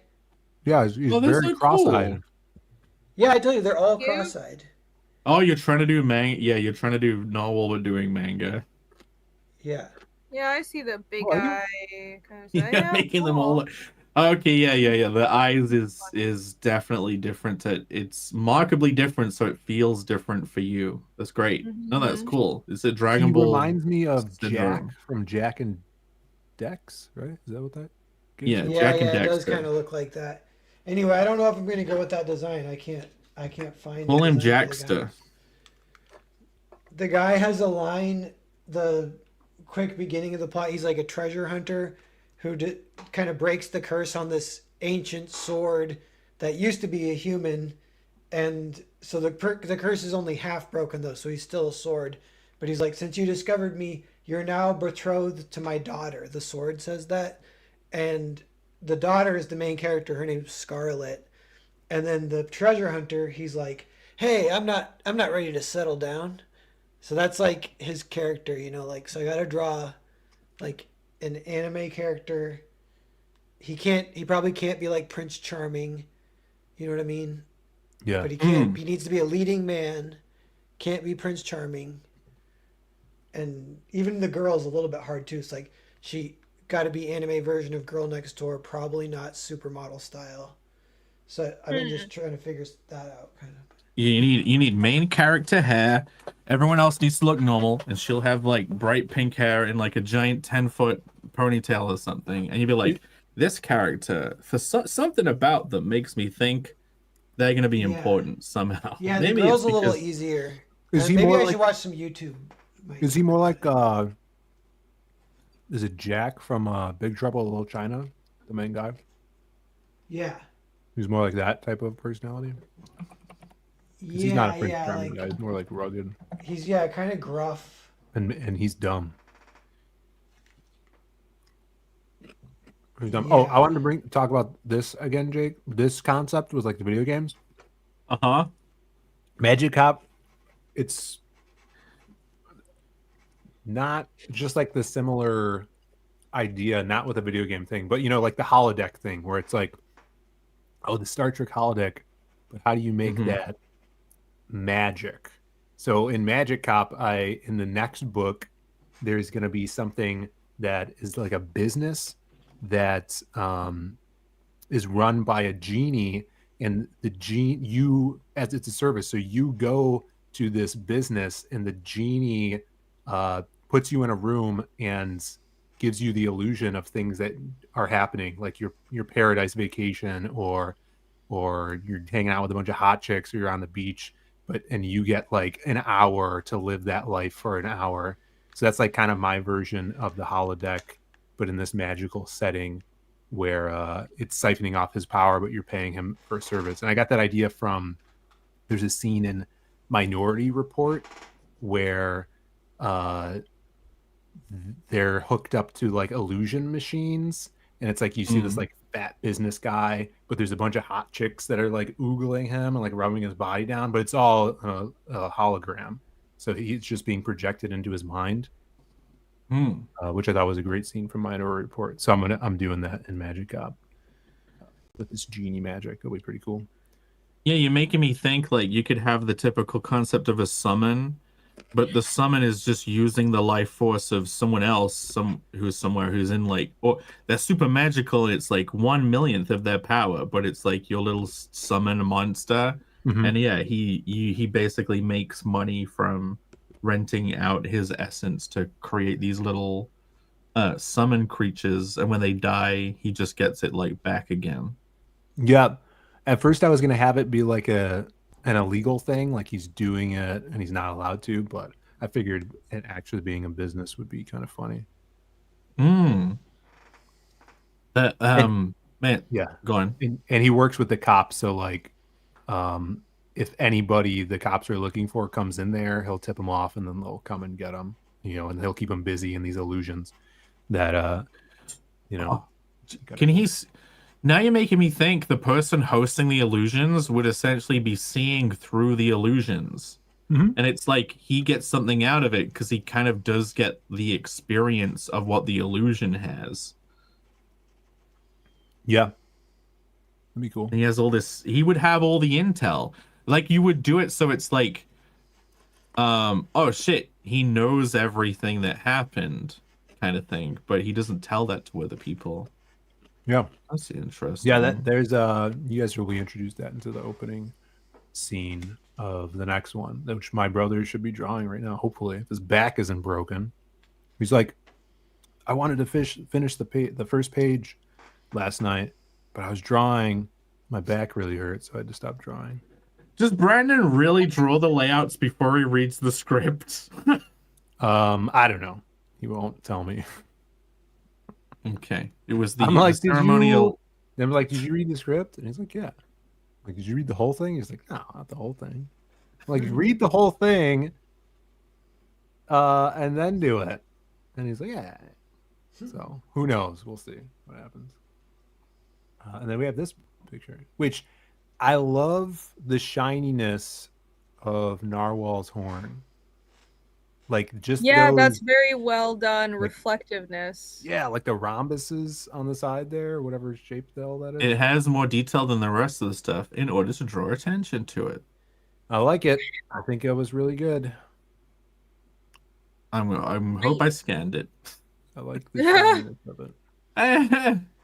All these creative, like, yeah, I do like one of these a year. Alex owns all of them, I think. But yeah, I love this too. You can kind of, these are like some of the best drawings of the characters because they're like the season 4 drawing, right? Like you've drawn them so much now the characters don't look like the season 1 weird versions anymore. Also, I think I drew this digitally and printed out then inked it. So like, yeah, it definitely is better because of that. But look, Phil's got great shape language in his body. He's got that tiny waist with the puffed out torso. I realized that it's just fully realistic. Like on brand, just like me. I realized that I have like a small library of character body shapes, and that's my favorite one to draw. the Johnny Bravo is my fucking favorite. It's so fun. And like, look at the pure joy on Narwhal's face. I know, he's so happy. That is a very pear face. Like, oh, I'm so happy. Irene finally goes back to being a wino. Yeah, I I love- have moved on from my wino stage. It's so mean, funny though that that's Drank just how some. you're depicted for no reason. I'm just permanently in like my 2023 sitting at home chugging wine drawing all day mode. It's as if your life hadn't progressed at all. No, I haven't You're evolved. trapped. Yeah, I'm trapped forever. This is the you everyone remembers you as. Oh, great, wonderful. Oh well, 'tis the internet. And then Jake is like, I don't know what he's doing, but he's Well, look, excited I'm about it. waiting for the drip. He's trying to play into the joke. It's the yeah. He's trying to do the. It's the thing where when you line up a camera shot. They're lining up the camera shot to do the joke, like Noel and you're doing the joke, and he's like someone who thinks the joke is different, and he's the one being lined up for it. So it's like he's trying to hold it and lick the end the of horn? it. That's great. Yeah, or That's wait for great. the drip, but he's like nowhere near it really in the photo. So he's like fucking up his own camera off like an idiot. He thinks he's funny. It's awesome. Very good. You know what? We have a super chat. We have I'll address that super chat after. Chungus Brothers. I intend to color this and give you the file, by the way. That is my full intentions. The That'd be Chungus amazing. Brothers. Yeah. Stylish. And then what is this? Okay.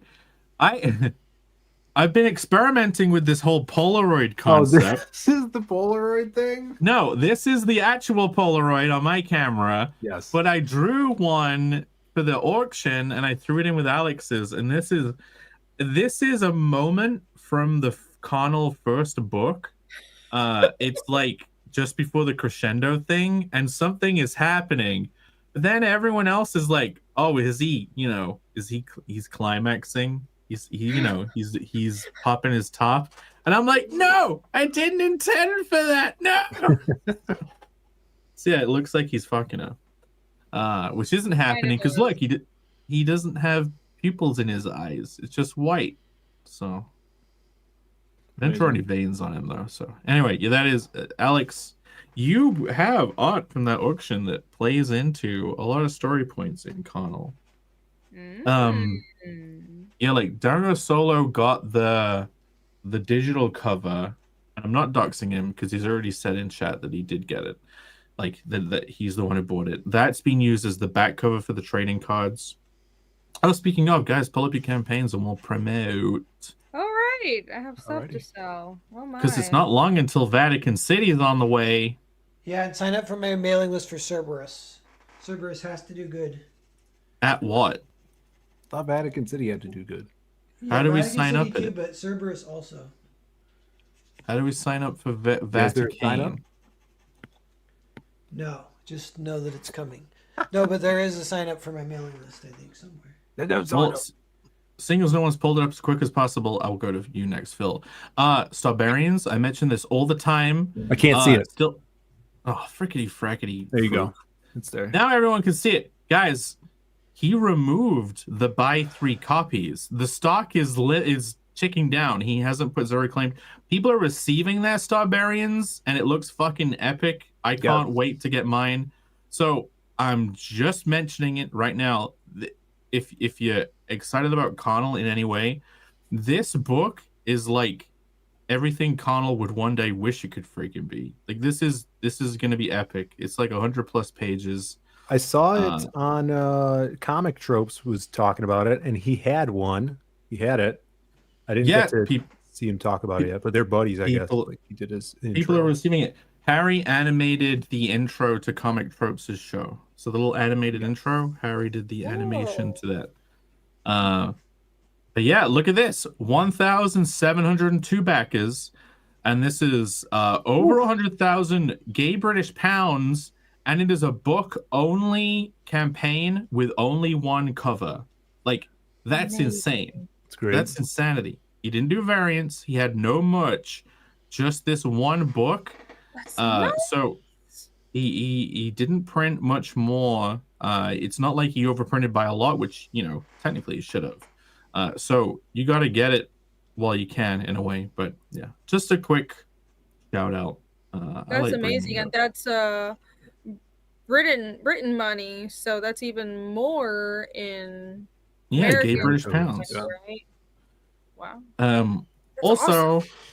you know what? I'll bring this up too. I'll only do it quickly, and I won't bother promoting my stuff. Do you Great. guys know of Log? Who? What? No. Have you guys heard of this fabled Log? Since you've been posting about it, yes. Okay, I'm gonna go over to here. The So, log? the Oh yeah, the Legend of the Log. Yeah. Legends of Log. So, Ah, I really good job. have followed this for a bit, but I didn't know it spanned all the way back to like 2012. And this was like an alternate comic that had like 4 issues. I've only found a couple of them on eBay. I think some people in the audience have those. Look at this beautiful, majestic. Can they see it? Yeah, yeah. Look at this beautiful character. Look at this beautiful artwork of this That's guy, really and he just well said, drawn. he That just is says good timber. But they launched their crowdfunder. Like, you guys know, I can't freaking read. I've True. read probably like 3 books in my life, and 2 of them are Jurassic Park books. Oh, One of them is Dave Gorman's Google Wacket. Look at this. Look at this. This art is so beautiful. yeah, it is well drawn. He's charming. Oh, he's so charming. And you know, a very simplistic character with no nose and carries around an axe. I wonder why I like it. And funnily enough, that axe looks oddly vascular because of the blood. But they're doing a log funder.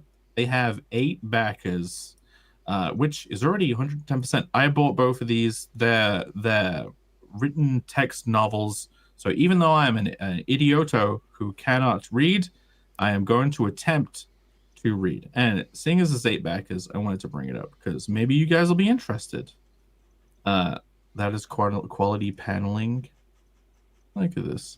As soon as I saw him, I'm like, he has to have a bird friend that lands on his head. And then I scrolled down, and he straight away had a bird friend. And I'm like, he has to protect the bird. And then like he does have to protect the bird. And I'm like, it's perfect. They know exactly what they're doing. Yeah, it You really and reminds the me of like creator. It reminds me of like old like Dark Horse Presents stuff and Yeah. like the paneling. It's classic Western comic book storytelling panels. It Yeah, reminds me of very something like Concrete from back in the day. Wish the freaking website. This is a tiny website. You can't see anything. And I want to make this big, the official companion handbook. Back this You can't. book so they can But buy a better website, guys. Can I buy this or not? Like 70 loot pages. bag. Do I sort through the loot bag for descriptions? But I can't click on them. I didn't know I could buy this. Click on the loot bag. I'm clicking on loot bag, and that's what I'm on this page. Celebration Oh, coin. no. Celebration coin. I want a log celebration coin. So when you click know- on it, it doesn't go anywhere? Like No, I'll have to investigate later. Maybe it's my. Okay. If you're definitely Well, not it's watching very this. charming. Should reach I out. want it. I You and want. this creator are soulmates. Well, Your just minds. he is beautiful. Plus, on the show. in Hollow Fist, there were these things called zomb trees, and they were trees with faces like this, and you would kick them to make a bridge. Also, Connell has a tree house that is a tree with a face. So maybe there's some, Anyway, those are my 2 shout outs. Okay, Phil, if you could rechange the size of your window. Yeah, All right, we're back. Thank you. Psycho Slumber guys, we are weeks away from going to print, maybe a week away. Who knows? But the book is done. It's in the copy editor's hands. They're reading it and hopefully rereading it. I'm going to get notes.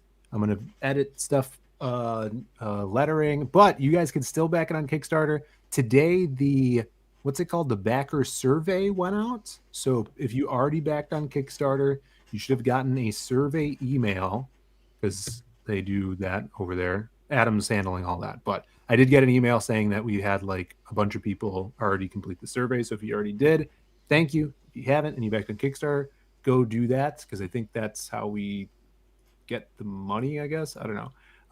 And then for all of you that's backed over on Indiegogo, thank you so much. You could still back over there. We have a couple sketch cards left from we have one from JBot and 2 from Peter Orchard.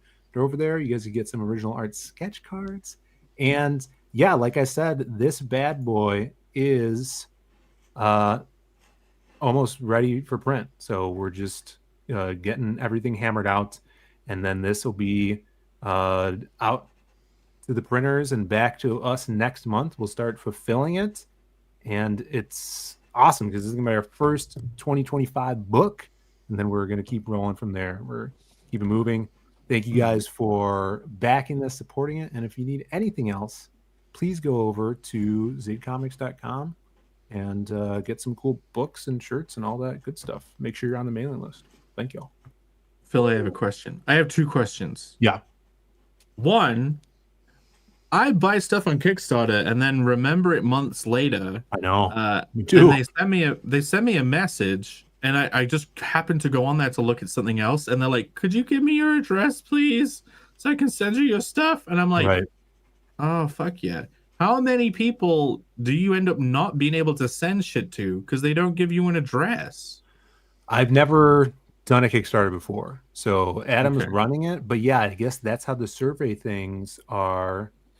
I'm not sure because that's how I do it. My Kickstarter stuff is very old, so it's on like a different email. So stuff I back, I have to be like, oh yeah, I backed that. Let me check my email for this stupid survey and fill it out. I think a lot of it too is like they do the survey things so they could catch backers if they want to add more stuff on at the last second.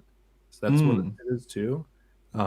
But we did get a lot of survey. I'll let you know when we're done because we're going to be fulfilling these. Okay. and see Yeah, how because that goes. Connell is coming to Kickstarter this year in a couple of months' time with a bunch of new covers that are Yeah. there's no repeated content. It's like high efforting a Kickstarter because it's the first issue. I've been a bit apprehensive about going to Kickstarter just because, like, what am I gonna like 3 years later have someone reply to that email and be like, I need my books now, and like, you know what I mean? And then I'm like, I don't know how to.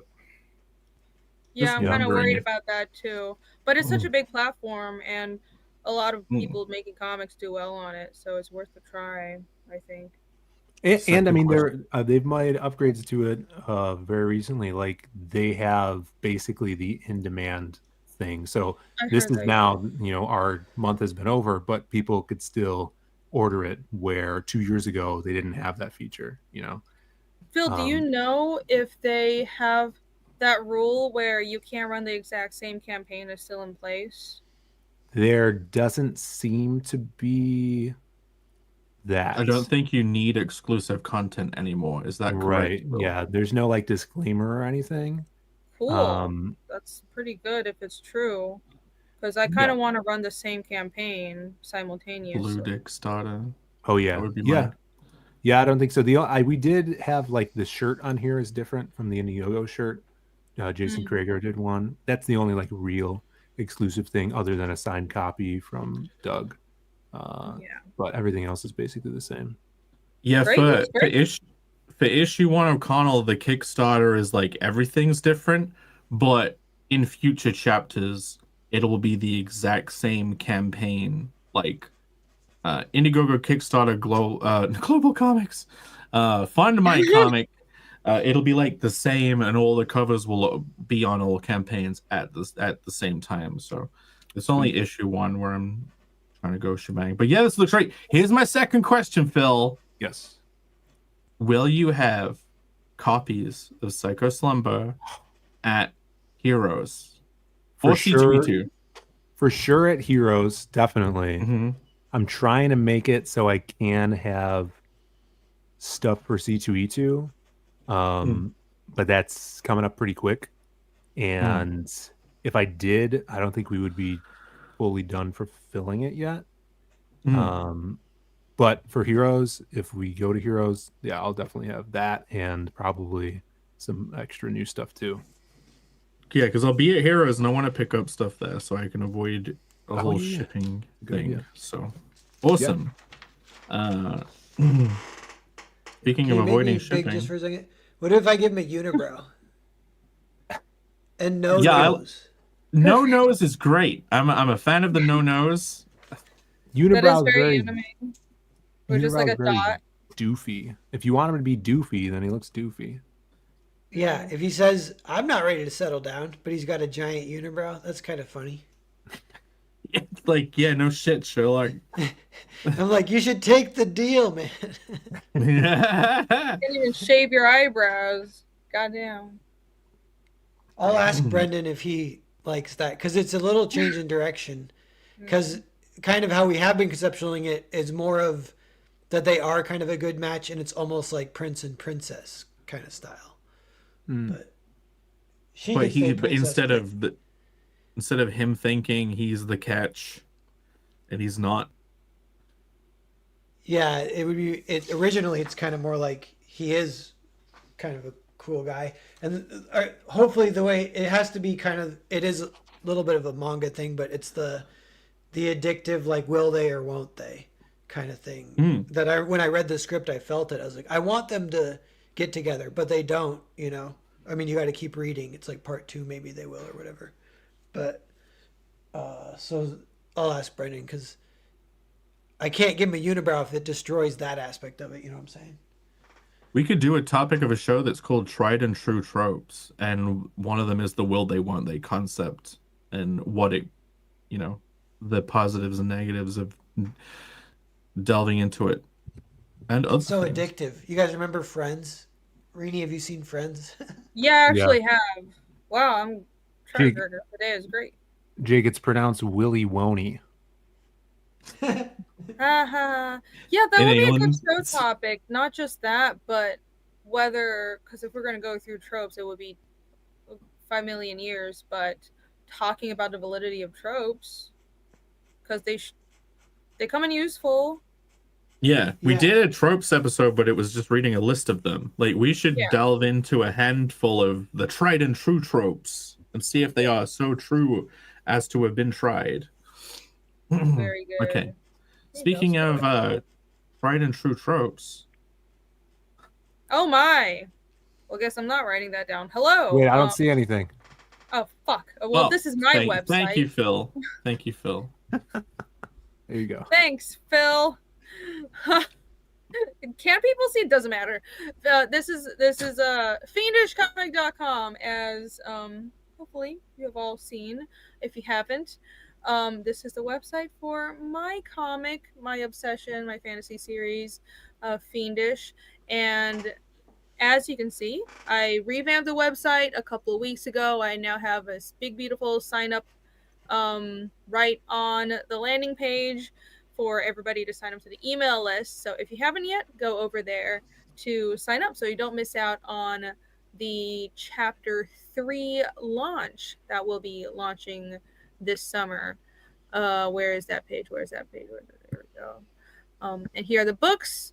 All 3 chapters that are currently out are right on the front page. You can click through them to see. I have like a little preview. So, ooh, look at that.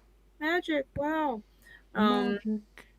It's magic. And I have larger previews on the in the read the comics section and also on Global Comics. And speaking of Global Comics, look right here.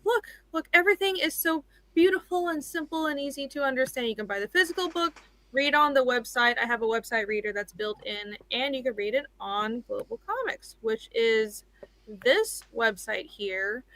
And as we mentioned earlier in the show, all 3 chapters are available digitally on here. But hey, where's the Japanese version? That's annoying. Let me refresh. Oh, maybe this was from before. There we go. Yay! And dun dun dun! Look at that! Look at that! I don't know how many people watching right now read Japanese, but if you do, this is for you. Come here. I'm so proud of this. Look at this. Look at this. Well, I can't click through it because there's like NSFW stuff in it. But yes, the whole thing is in Japanese. I'm very happy with it. I paid for the translation, got all 3 current books done, chapter 1, 2, and 2.5, and 2 and 2.5 will be going up soon. So I don't really know. I definitely want to bring Fiendish to a Japanese audience. I don't know how, because obviously, you know, I'm American and I'm not connected with the industry there, but I just want this to exist, and hopefully it'll be out in the ether and people will see it. So there you go. And yes, back to the website. You also want to follow the website because I post updates right here on the blog, and the newest one was my announcement mirroring the email list, the email blast that I just sent out, announcing that Fiendish 3 will be launching early this summer, and I have a bunch of inks, secret preview pages of the inks that I finished so far, and you can't see them unless you're a website member. But anyways, follow the website, sign up for the email list, check back on the website, check out the blog, and check out Global Comics. And yes, Fiendish 3 will be out in a matter of months. I'm very excited. Ooh, amazing. Bancroft's back. He missed the several references to him during the stream. I'm glad you're back. Bancroft.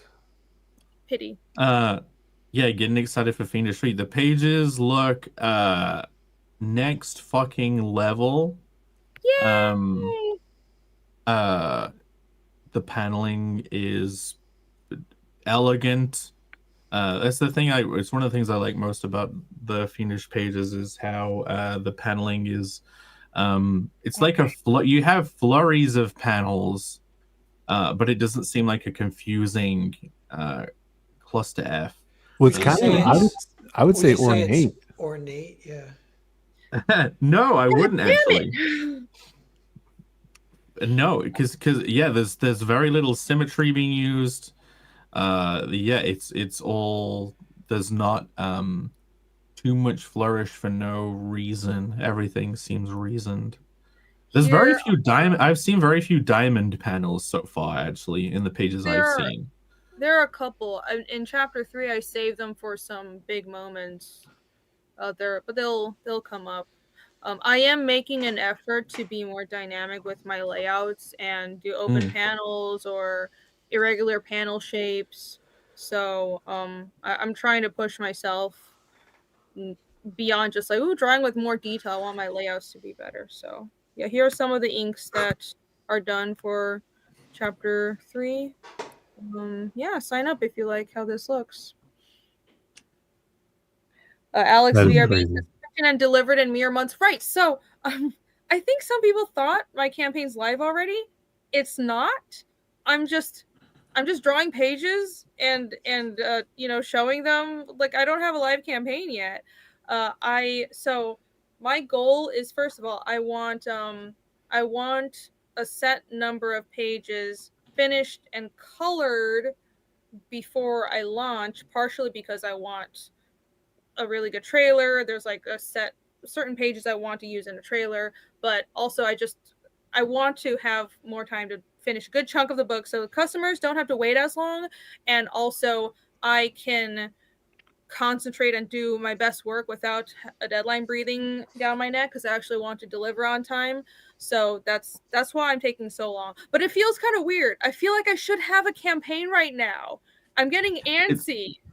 It's in a way you should. I think hype is being built. Okay, well that's good. That's good.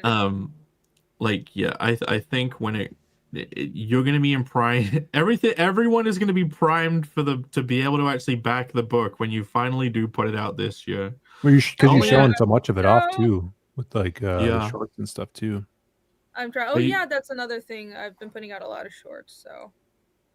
Yes. But you're building hype perfectly. It's great. I'm trying. Thank you. It's very kind of you. But yes, Fiendish coming later this year. Thank you guys. Sign up.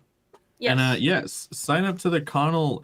I'm not going to pull Connell up, but because I'm preparing for the Kickstarter, which will also be in a couple of months, launching around the same time as Fiendish 3. All new covers. I'm try-harding it for the first issue. Further issues, it'll be the same on every platform. Yeah, I'm gonna have a second preview out, another 8 pages. There's already been an 8-page readable preview. There'll be another 8 pages coming up. I am so proud of the cover that I've done for this, the Ouroboros cover. I'm looking forward to sharing that. And if you guys, you want to be signed up, because there'll be a different sign up freebie on the Indiegogo. You got the Hedgie card that Irene did. That will be a new item for people who signed up. And then end up backing for the Kickstarter. So yeah. Anyway, we have the meme, ladies and gentlemen. The meme. The Ouroboros cover. It's the Ouroboros cover. The Infinity Loop. The Infinite cover. Ouroboros. Ouroboros. Ouroboros. The meme. Oh no, no, I'm doing it. There we go. What? Yeah, I What like how is me-centric this is. Thank you, Alex. Don't see it still. I'm sure you love it. Oh, god damn it. It's Well, going this- in the file for you to remember forever. Yeah, I've got to remember this one. But anyway, Metal Movies and Roosies just say it's going to be a good year for the scene. Tax cunts. Tax cunts? What? They're the ones being fired. What? Trump bucks, more jobs. I got tax 0 on overtime tonight too. Hell yeah. That is hell the yeah. hope. Matt, good to the, hear. the hope is we're all ready for an uptick. I can't wait for no income tax, because that's gonna happen, right? Because that surely should be happening. I look Yeah. forward to it. And if people's campaigns do matter, maybe they'll cheer up a little bit and stop being such sour little fuckers. That would Anyway, make the me meme. happier. Where do we even start? So is what is what This are is these awesome. is this from something, or is That's this like me. an That's AI? the story that you described. Are you joking? Because you described the story. This is my cult fighting the dragon. Oh yeah, that's the Oh, the Jake- portrait! Jake Oh Jake my described god! the entire story. Yeah. So he hid an AI image in another AI image. That's high effort. This is so cool! Thank you, fight. AI, for creating art, and we so didn't have to pay anyone to do this. This is the fucking cult demon gang. fighting. Crazy. That's awesome. Pat Didn't just pick up owns you. on the Yeah, callback. that is. It's too cold. That is the. This is the Pazuzu of today's episode. Yeah. It's right at the beginning. It's wicked. Oh, okay. I wonder. They have to, would their wheels have to like be endued with energy, and they have to like ride up and like stamp its head in with its wheels. Anyway. Cut the head off with the wheels. Yeah. Yeah, they like have to. If they Bunny ride hop. around something, they can like cut it, or if they're on the either side of something, their bikes can magnet together. I don't know. Manual. Wheelie. Yeah, they got to pump it. Yeah. We got some Pazuzu here. This is very charming. The background looks even more AI-ish. Definitely not AI. Is this Captain Kirk? Napoleon. But Oh, Kirk. yeah, is this Doesn't look like Napoleon Kirk. Kirk? It looks like another Star Trek guy. Oh, That's Okay. the Russian. Yeah, I forget his name. He's the he has Russian his own set of keys. Chekhov. Star Trek guy. That's Chekhov. That's And he's got his Chekhov's gun. phaser. That's Chekhov's gun. Yeah. Oh my It's god. His name, Chekhov. it sounds like Chekhov. Yeah, is that It's that's his name, Chekhov's right? gun. In the show? Alex is getting clever. Alex has been having fun with today's freaking meme. This is an did epic very well. meme. He always Look. in chat, Alex is Dr. always like, "Oh Stone. no, I'm struggling. I don't know what to do," and then he turns in an amazing meme that's very entertaining. It's Chekhov. Where is it? They channel their ki into their bikes, but they have to pump up the energy. That's right. Hell yeah. That's Dope. awesome.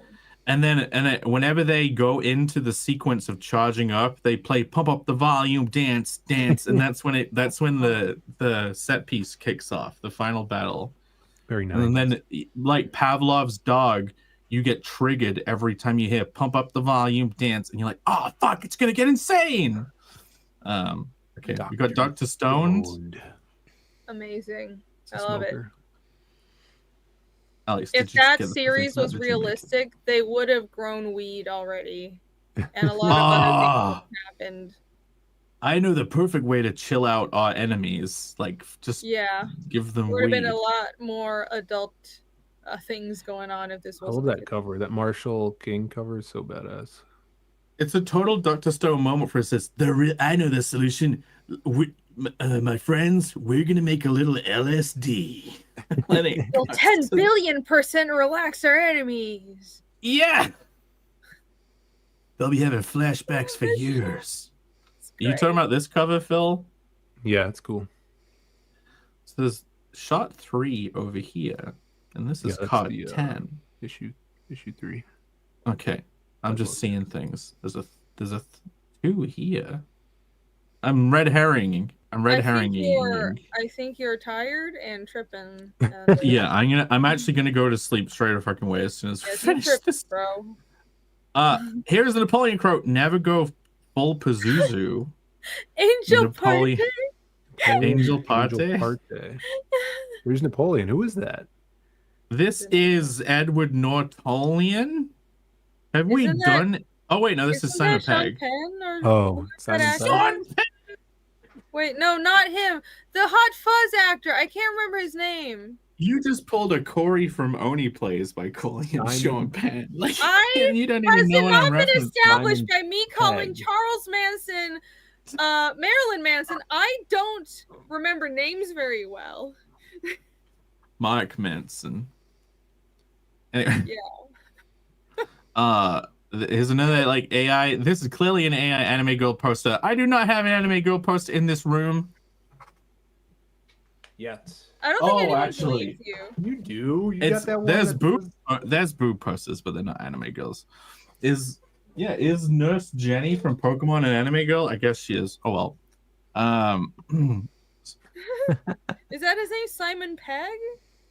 Yeah, Simon Pegg. Yes, the redheads. Okay, I'm not gonna remember. He that. played Sean, and his name is Peg, and so you Yeah, called him Sean that's what Penn. I was like, Sean. Good job. Okay.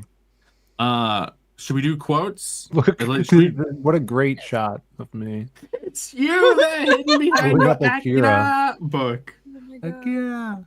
Yeah, we'll do quotes. The genie. Wow, this is from late in the stream. That's from after the second half. The genie sticks you in a room, and it's kind of like my version of the holodeck. You guys do the grip. You guys do the grip off.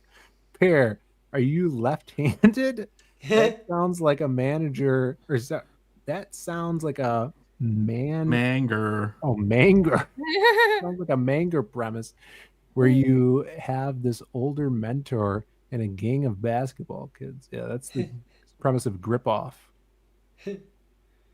That manga would be called Hoop God. Hoop God. Oh. They would be trying to achieve like enlightenment and ascension by getting the perfect game. Those dragon snakes, they are the gods that form when they do the Ouroboros. They form the hoop. So they eat their That's a tails, true and that's Ouroboros the hoop cover. that they have to dunk. Yeah, you can do the pseudoscience thing of like, did you know that if you perfectly get the ball in the middle of the basketball hoop, you can invoke the hoop god. The hoop god. And the hoop god goes. Hoop God is a reference to E3 from like 2012. No one knows the reference. Nobody knows. Anyway, one of the Microsoft presentations, they got Pele or something to be in it for a sports bit, and everyone in the chat was calling him Hoop God. Never mind. Anyway, Irene. The dynamite thing bothered me tonight. I don't know why I'm doing a Marge voice. Because you are Marge. You do the Marge grumble. You go, I do. Guys, apparently I do a Marge grumble. I'm gonna use the fucking dynamite, or it has to be something better and more clever. I just sound like a witch now. Doesn't happen. Or wait. Something does it clever doesn't happen. There's never dynamite. There's no leg amputation or dynamite. I was very disappointed. Troglodytes. Okay. I remember that. Dynamite. Yeah, you had a Damn it. twist ending to your quote. What's a twist? What a twist. You have your deleter nib on full display, pair. Looks like a little baseball bat. Goes. I tried to jump over a river and grab onto a branch, and it flung me, and I did a backflip into the river. Yeah, and then it turns into a horror movie. Could that be called Red Herrings? I might like that. Yeah, go fishing for red herrings. Red herrings. Okay, Alex, this is a wonderful recreation of my desk. This is the calling line 69. This is how I call into the show. I wear my full wizard outfit. The coffee, which isn't on the desk. My collection of hedgehogs. I think I have this one. Like, I have a freaking... My family buys me weird hedgehog shit for, like, Christmases and stuff. And it's just around. They buy me, like, garden ornament hedgehogs. And I don't have it to hand. Maybe it's in the living room. I have this. This is like a little candle holder that's a little hedgehog. Aww. It's got a gold nose.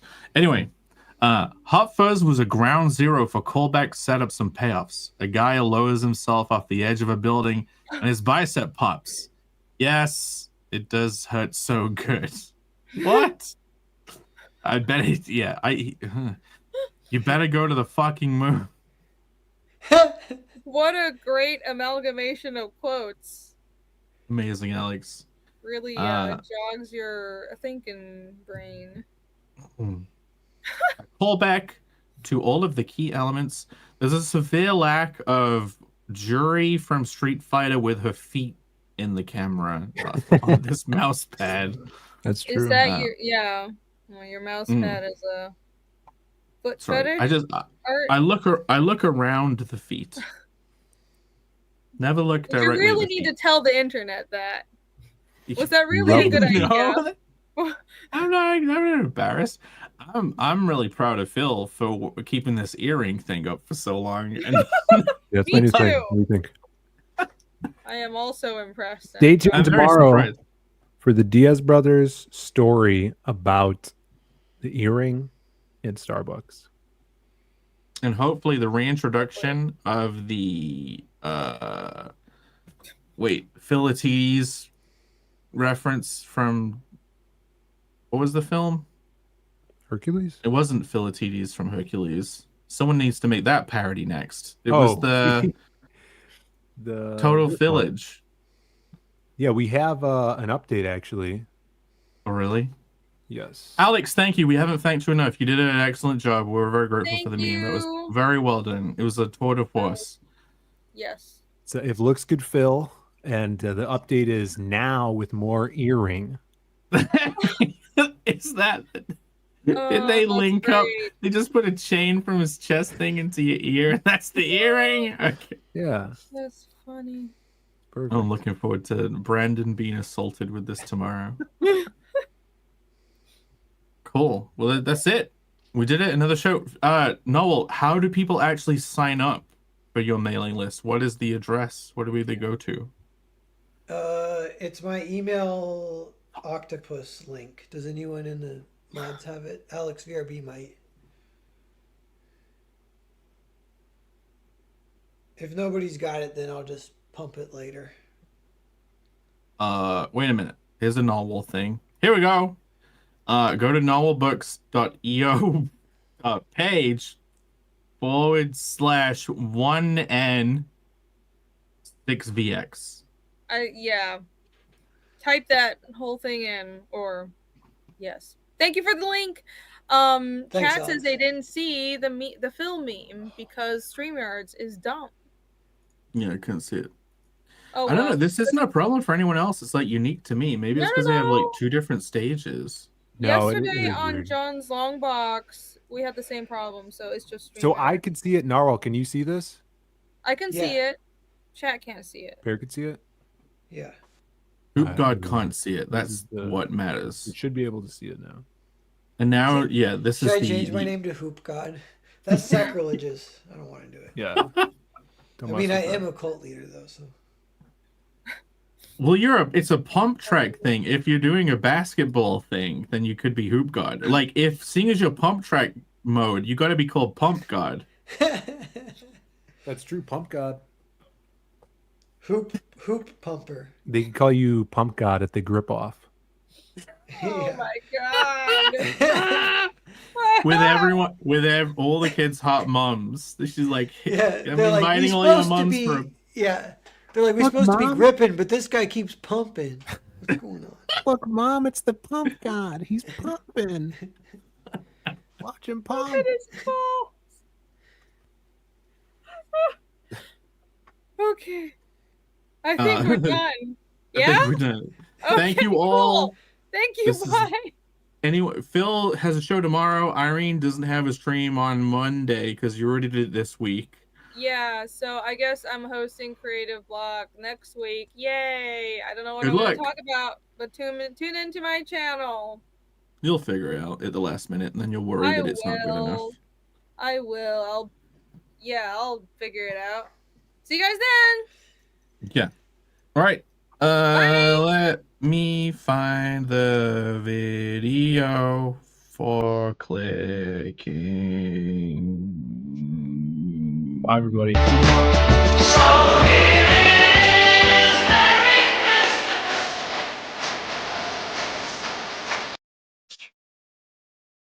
Play the wrong one.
Now, what were we talking about, boy?